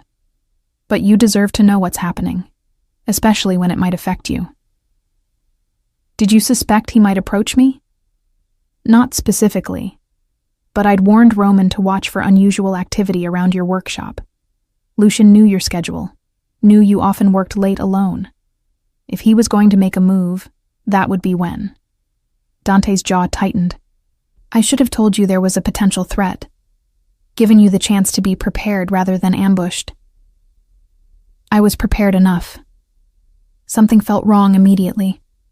The timing, the approach, the way he tried to use your fears against you. I squeezed his hand. My grandmother used to say that instruments are only as good as the wood you choose. If the material is flawed, no amount of skill can create beautiful sound. Lucian's approach was like that, superficially convincing, but fundamentally wrong once you really listened. You saw through him when I missed the signs for months. You were too close. He was your friend, your partner. That kind of betrayal is harder to see when you care about someone. I thought about Sophia, about his tests and doubts. This is different than what happened with Sophia, isn't it? Completely. Sophia wanted my money. That hurt my pride, but not my heart. Lucian betrayed 20 years of friendship, of trust, of shared history. That cuts deeper than I want to admit. I pulled him against me, letting him rest his head on my shoulder, feeling the tension in his body slowly begin to release. We sat like that for long minutes, the weight of betrayal and relief mixing together. When all this is handled, Dante said eventually, when Lucian's prosecuted and we've secured the business against any remaining threats, I want to renew our vows. I pulled back to look at him. What? The contract expires in a month. The will's requirements will be satisfied, and legally, you could walk away with everything I promised. His dark eyes were intense, vulnerable. I don't want you to leave, Clara. I want to marry you again, properly this time. Not because of legal obligations, but because you're my wife in every way that matters. Because I love you. Because I want to spend the rest of my life with you. That sounds suspiciously like a proposal. It is. The first one was a business proposition. This is me asking you to choose me. Choose us. Choose this life we've built together. Not because you need financial security, or I need to satisfy inheritance requirements, but because we want to be together. I thought about the past 11 months, the gradual shift from strangers to friends to lovers, the shared meals and conversations, the way he'd integrated into my world while welcoming me into his. Thought about how he looked at my finished violins with genuine wonder, how he'd learned to read my moods based on which tools I reached for, how his presence had become essential. Ask me properly. Dante stood, then knelt before me with natural grace that made the formal gesture somehow intimate. He pulled a small box from his pocket. Not the ring I'd been wearing for months, but something new. Clara Reed Volkoff. Will you marry me again? Not because a contract requires it, but because I love you. Because you make me laugh over dumplings and defend me against traitors and show me every day what genuine goodness looks like. Because I want to build instruments and empire and family together. Will you be my wife? Truly? And forever? I opened the box to find a ring that took my breath away. Not a massive diamond, but a delicate band inlaid with tiny pieces of wood. Maple, spruce, rosewood, ebony. The materials I worked with daily, transformed into something beautiful. When did you... 2 months ago. I had it custom made by a jeweler who specializes in unusual materials. Each piece of wood came from instruments in your workshop, offcuts you were going to discard. I wanted you to wear something that represented your art, not just my wealth. The thoughtfulness of it, the understanding of what mattered to me, undid something in my chest. Yes, obviously yes. I'll marry you again, Dante. As many times as you want. He slid the ring onto my finger beside my wedding band, then kissed me with a tenderness that promised forever. When we finally pulled apart, both smiling, I rested my forehead against his. For the record, I murmured, this is still the best business decision I ever made. Marrying me? Falling in love with you. 2 weeks after Lucian's arrest, I sat in my workshop at 2 a.m, unable to sleep, running my fingers over wood grain that whispered secrets and patterns only patience could reveal. The viola I'd been commissioned to create rested on my workbench, nearly complete. But something nagged at me, a dissonance between what I'd been told about the commission and what my instincts suggested. The client was Mikhail Antonov, a cellist Dante had introduced me to at a charity gala. Distinguished, charming, with impeccable references and a generous deposit. He'd commissioned the viola for his niece, a promising young musician studying at Juilliard. Everything about the transaction seemed legitimate, except for the small inconsistencies that had been accumulating in my mind like wood shavings, individually insignificant, but collectively forming a pattern. Mikhail's accent shifted subtly between conversations, sometimes more pronounced, sometimes barely present, in ways that suggested performance rather than natural variation. His knowledge of music was extensive but oddly theoretical, lacking the embodied understanding that came from actually playing instruments. He'd asked detailed questions about my schedule, about security at the workshop, about when Dante was likely to be away from home. Questions framed as polite interest, but that now seemed like reconnaissance.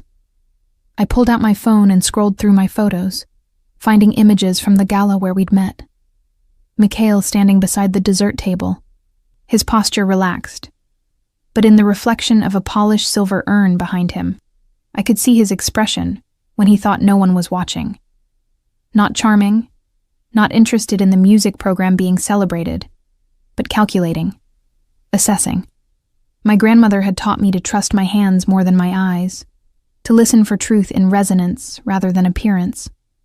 I'd learned to identify instruments by their unique sound signatures, to catch infinitesimal variations in tone that revealed flaws invisible to visual inspection. That same attention to detail, to patterns beneath surface presentation, was now suggesting something wrong about Mikhail Antonov. I opened my laptop and began researching. The references he'd provided checked out superficially, but when I dug deeper, following threads of information with the same meticulous patience I brought to wood selection, inconsistencies emerged. A performance date that conflicted with another documented appearance. A teaching position at a conservatory that had actually ended 2 years before his resume claimed. Small lies, carefully constructed, probably sufficient for casual verification, but crumbling under sustained scrutiny. 3 hours later, as dawn light began filtering through my workshop windows, I had assembled a disturbing picture. Mikhail Antonov existed, was indeed a cellist, but the man I'd met wasn't him. The real Antonov had died in a car accident 6 months ago in Prague, a tragedy barely reported in international news, easily missed unless you were specifically searching. Which meant the man commissioning this viola, the man who'd been asking careful questions about Dante's schedule and my security, the man who had a key to my workshop for approved morning deliveries of materials. That man was an imposter. My hands trembled as I called Dante. It was 6 in the morning, early even for him, but he answered on the second ring. Clara? What's wrong?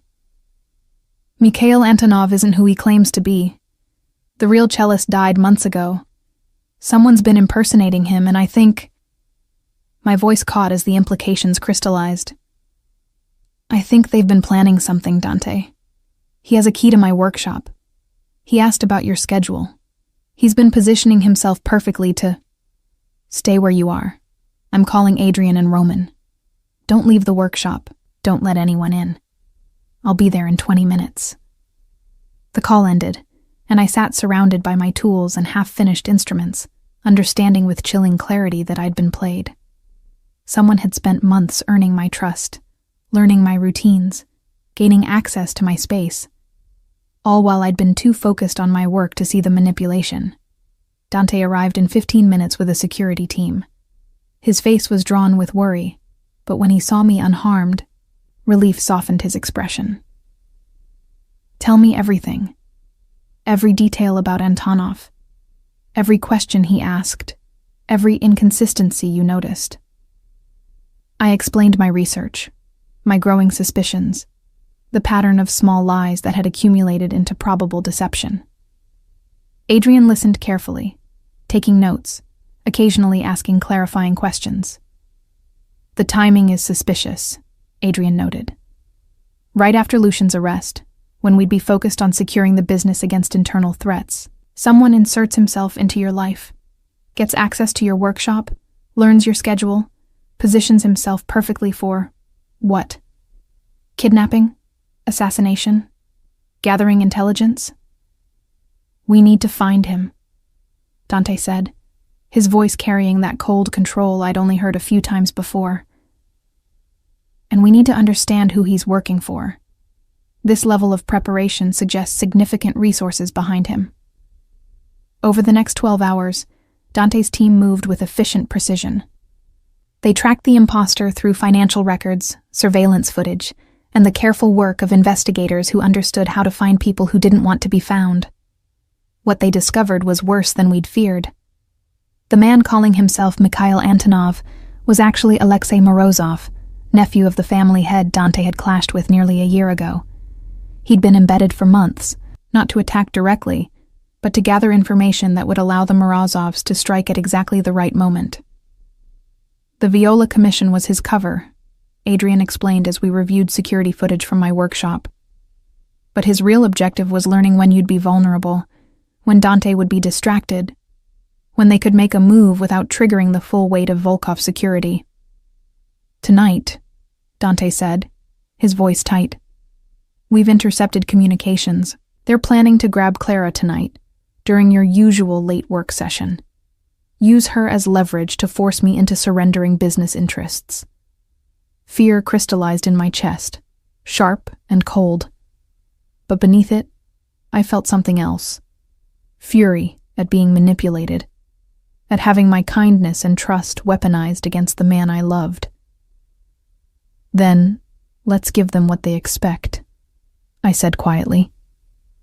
Dante turned to me, his expression sharp. Absolutely not. We're not using you as bait. You're not using me. I'm volunteering. Because if we don't catch them attempting this, they'll just try again. Better to control the situation, to be prepared, than to live waiting for an attack we know is coming. Clara, I'm not some delicate thing that needs protecting from reality, Dante. I'm your wife, your partner, and I'm the one who figured out Alexei was lying in the first place. Let me help finish this. The argument that followed was intense, with Adrian eventually siding with my position despite Dante's objections. She's right, he said bluntly. We need to end this, not just delay it. And Clara's the only advantage we have. They think she's unaware of their plan. Finally, reluctantly, Dante agreed. But the price of his agreement was comprehensive security measures.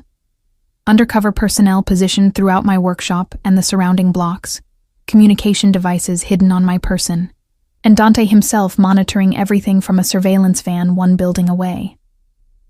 If anything feels wrong, he insisted, gripping my shoulders with intensity that revealed his barely controlled fear. If you sense any danger I haven't anticipated, you use the panic word. Immediately. No hesitation, no trying to be brave. I promise. That evening, I returned to my workshop as planned, making a show of my usual routine. Lights on at exactly 7:30. Music playing. Vivaldi, my traditional choice for detail work. The careful sounds of tools on wood, the familiar rhythm of my craft. At 9:15, my phone buzzed with the text I'd been expecting. Running late with materials delivery. Will be there in 30 minutes. M.A. I texted back confirmation, then continued working, my hands steady despite my racing heart. Around me, invisible in darkness and surveillance positions, Dante's team waited. At 9:50, I heard the key in my workshop lock, the key I'd given Mikhail months ago for legitimate delivery purposes, now being used for something far darker. The door opened, and Alexei Morozov entered, no longer wearing his charming cellist persona. 2 men followed him, both armed, both moving with professional efficiency that suggested military or criminal training. Clara, Alexei said, his accent now completely different. Harder, more Russian, stripped of the musical refinement he'd performed for months. So dedicated to your craft, it's almost admirable. Mikhail. I kept my voice steady, my hands on my tools. You're early.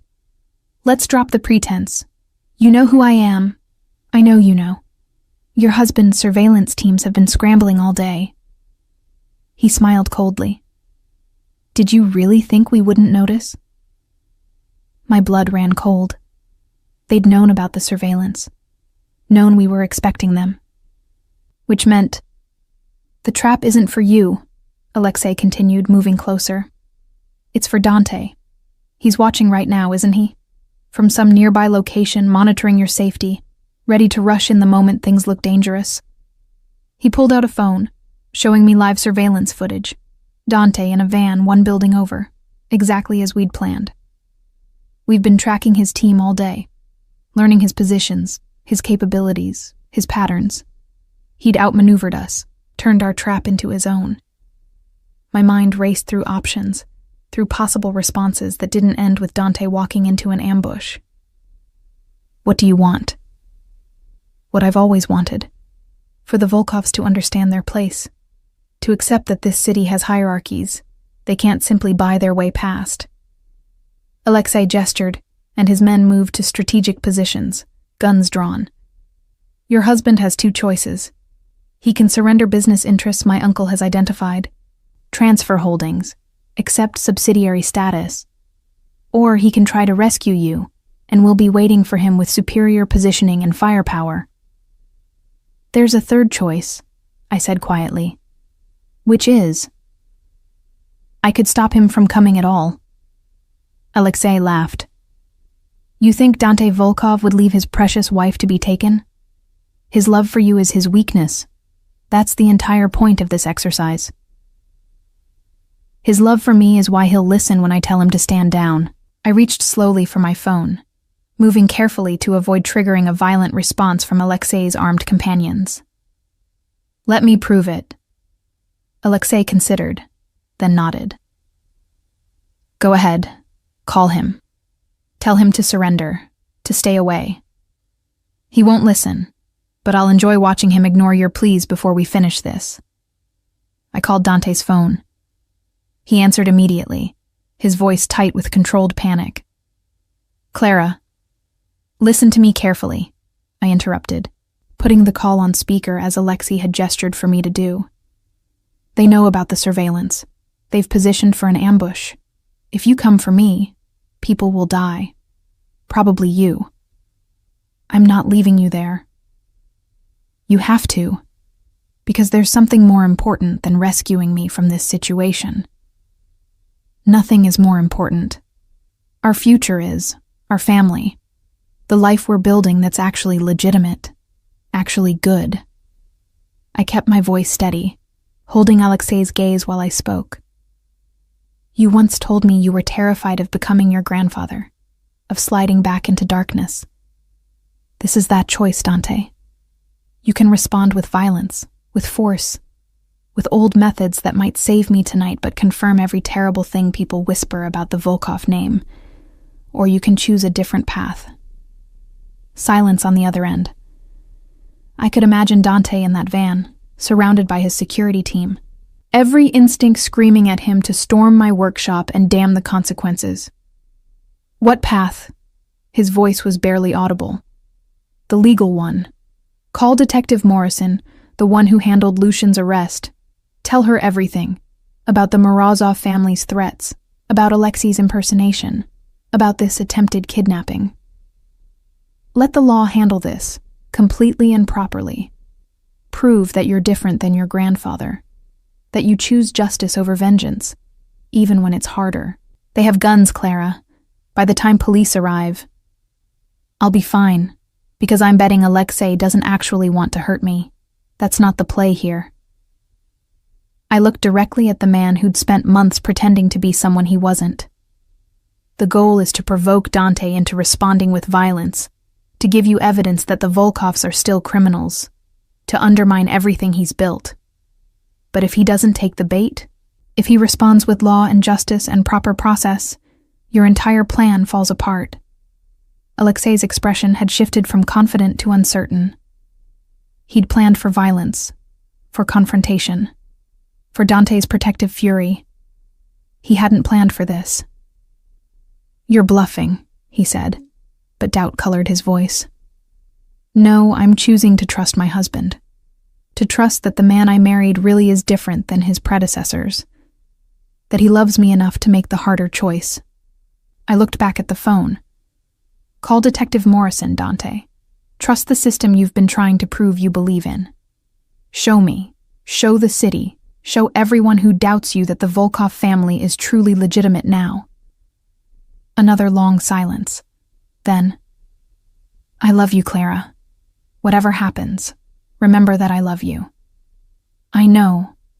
That's why this will work. The call ended. Alexei began barking orders to his men, clearly thrown by this unexpected development. They'd prepared for tactical assault, not legal intervention. As they scrambled to reassess, I noticed something Alexei hadn't. The faint sound of sirens in the distance, growing steadily louder. That's Detective Morrison, I said calmly. Dante called her before he even called me. He knew about your surveillance, knew you were listening to his phone. That whole conversation was for your benefit, making you think you'd surprised us, giving you confidence to proceed. Alexei's face went white.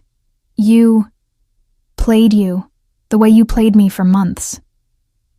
I smiled without humor. My husband is many things, but stupid isn't one of them.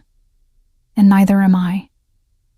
The workshop door burst open, but not with Dante's security team, with uniformed police officers, Detective Morrison at their front, weapons drawn and orders clear. Alexei and his men were surrounded, outmaneuvered, and facing legitimate criminal charges rather than the shadowy violence they'd prepared for. As they were being cuffed and read their rights, Dante finally entered, moving immediately to me with desperate speed. He pulled me into his arms, and I felt him trembling slightly despite his controlled exterior. That was the most terrifying gamble of my life, he murmured against my hair. If I'd been wrong, if they'd hurt you. But you weren't wrong, and I'm fine. And now the Morozovs are facing federal charges, instead of just territorial disputes. I pulled back to look at him. You chose the right path, Dante. The hard one, the legal one, the one that proves you're actually different. I nearly didn't. Every instinct screamed to come in with force, to prioritize getting you safe over any other consideration. But you didn't, because you're not your grandfather. You're the man who brought me dumplings and learned to identify wood grain by touch, and chose justice over vengeance, even when the woman you love was in danger. I kissed him softly. I'm so proud of you. Detective Morrison approached, her expression professionally neutral but with approval evident in her eyes. "Nice work, Mrs. Volkov. That call bought us the time we needed to position properly. And you were right. They had no intention of actually harming you. The goal was provocation, not violence." "How did you know?" Dante asked. "Because Alexei spent months learning everything about me. My schedule, my habits, my work. If he'd wanted me dead, he had dozens of opportunities when I was genuinely vulnerable. This was theater, designed to force your hand." I looked at the man being led away in handcuffs, his elaborate plan demolished by the simple choice to trust the law. He forgot that sometimes the most powerful response is patience rather than force. Over the next weeks, as Alexei and his accomplices faced prosecution for kidnapping, conspiracy, fraud, and various other charges, the story spread through New York's business community. Dante Volkov, heir to a complicated legacy, had chosen legal process over violent retribution when his wife was threatened, had trusted justice over the old ways his family was known for. It changed something. Not overnight, not completely, but perceptibly. Business rivals who'd been wary began negotiating in good faith. Banks that had hesitated extended more favorable terms. The whispers about the Volkov family shifted from dangerous criminals in expensive suits to formerly problematic family, genuinely reforming. And I discovered I was pregnant, nearly 12 weeks along, which meant conception had happened shortly after Dante's proposal to renew our vows. We'd been so focused on the Morozov threat that I'd missed the early signs, attributing exhaustion and nausea to stress, rather than the tiny life-taking root. "A baby," Dante whispered, his hand resting gently over my still flat stomach as we lay in bed the night after confirming the pregnancy. "We're having a baby. Are you happy about it?" Terrified and happy in equal measure. His dark eyes found mine. "I want to be a good father, Clara. Better than mine was. More present, more engaged with who they actually are, rather than who I need them to be for business succession." "You'll be wonderful. You've proven you can choose the hard right path over the easy wrong one. That's the most important thing a father can teach." Our vow renewal took place 6 months later, on a mild spring afternoon in the same workshop where I'd first sheltered from the approaching storm of a contract marriage. My grandmother's tools lined the walls, my instruments in various states of completion served as decorations, and the air smelled of wood and possibility. This time, we wrote our own vows. Dante went first, his voice steady despite the emotion evident in his eyes. "Clara, you've taught me that transformation is possible, that someone can grow beyond their inherited shadows if they're brave enough to try. You saw me at my most humiliated, and offered kindness instead of judgment. You married me for practical reasons and stayed because we built something real. You loved me enough to risk your life trusting I'd make the right choice. I promise to spend the rest of my life earning that trust, protecting our family, and choosing justice over vengeance every single day." My turn. I looked at this man who'd gone from stranger to contract husband to genuine partner, whose child I carried, whose hand I would hold through whatever challenges ahead. "Dante, when I accepted your proposal, I thought I was saving my workshop. I didn't realize I was saving myself. From loneliness, from the belief that practical decisions and real love were mutually exclusive. From the idea that I had to choose between my art and my life. You've supported my work while giving me a home. You've been honest about your darkness while choosing to walk in light. You've proven that some things really are worth the cost, including taking a chance on a stranger with kind eyes and a wounded heart. I promise to stand beside you, to trust your choices, to build beauty together in all its forms." Adrian, serving as our witness again, was suspiciously emotional. Isabel didn't even try to hide her tears. And when the officiant pronounced us married, for the second time, but for the first time by genuine choice, Dante kissed me like a man who'd found his home. The reception was small, intimate, held in the workshop surrounded by the tools and materials that had given me purpose long before Dante entered my life. We served dumplings from his favorite Chinatown restaurant alongside catered elegance, symbolizing the blend of worlds we'd created together. "Speech," Adrian called, champagne glass raised. Dante stood, pulling me up beside him. "Most of you know our marriage started as a business arrangement.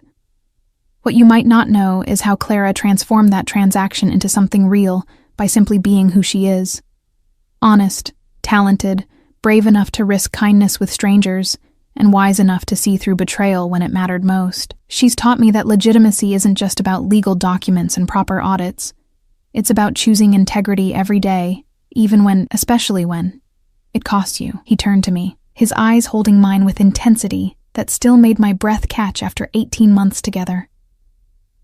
"Thank you for taking a chance on a man testing his date, for seeing past his grandfather's shadows, for believing he could choose to be different, for giving him a home, a purpose, and a family worth protecting through justice rather than violence."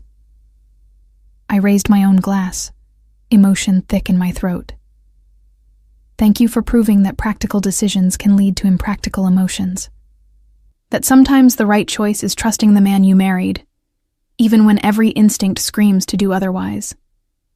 And thank you for teaching me that some things really are worth the cost, like creating beauty in a workshop that almost died, like building a life with someone who started as a stranger and became essential." 3 months later, our daughter was born, Isabella Clara Volkov, named for the friend who'd first suggested we were more than our contract specified. She had her father's dark eyes and serious expression, my delicate hands that would someday perhaps shape wood into music. Dante held her with reverent terror. This tiny life we'd created from an arrangement that had become a love story, by choosing trust over cynicism, justice over vengeance, vulnerability over armor. "What do we tell her someday?" he asked softly. "When she asks how we met, how we decided to marry."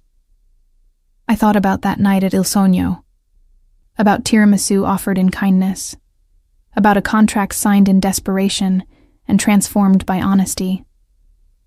The truth, that we made a practical decision that became the best choice either of us ever made, that we started as strangers and became partners by choosing each other every day.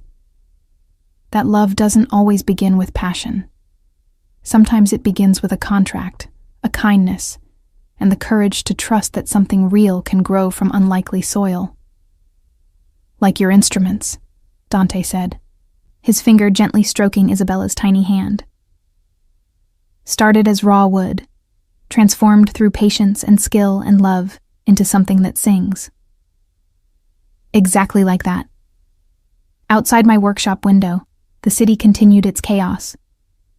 But in here, surrounded by tools and family, and the man I'd married twice, once for business, once for love, I'd found something more valuable than any commission could provide. I'd found home. Not in a place or a contract or even a relationship status, but in the daily choice to build something beautiful with someone brave enough to transform himself while supporting my transformation too. The wood shavings drifted slowly to the floor, each spiral a small thing on its own, but collectively forming the foundation of everything that mattered.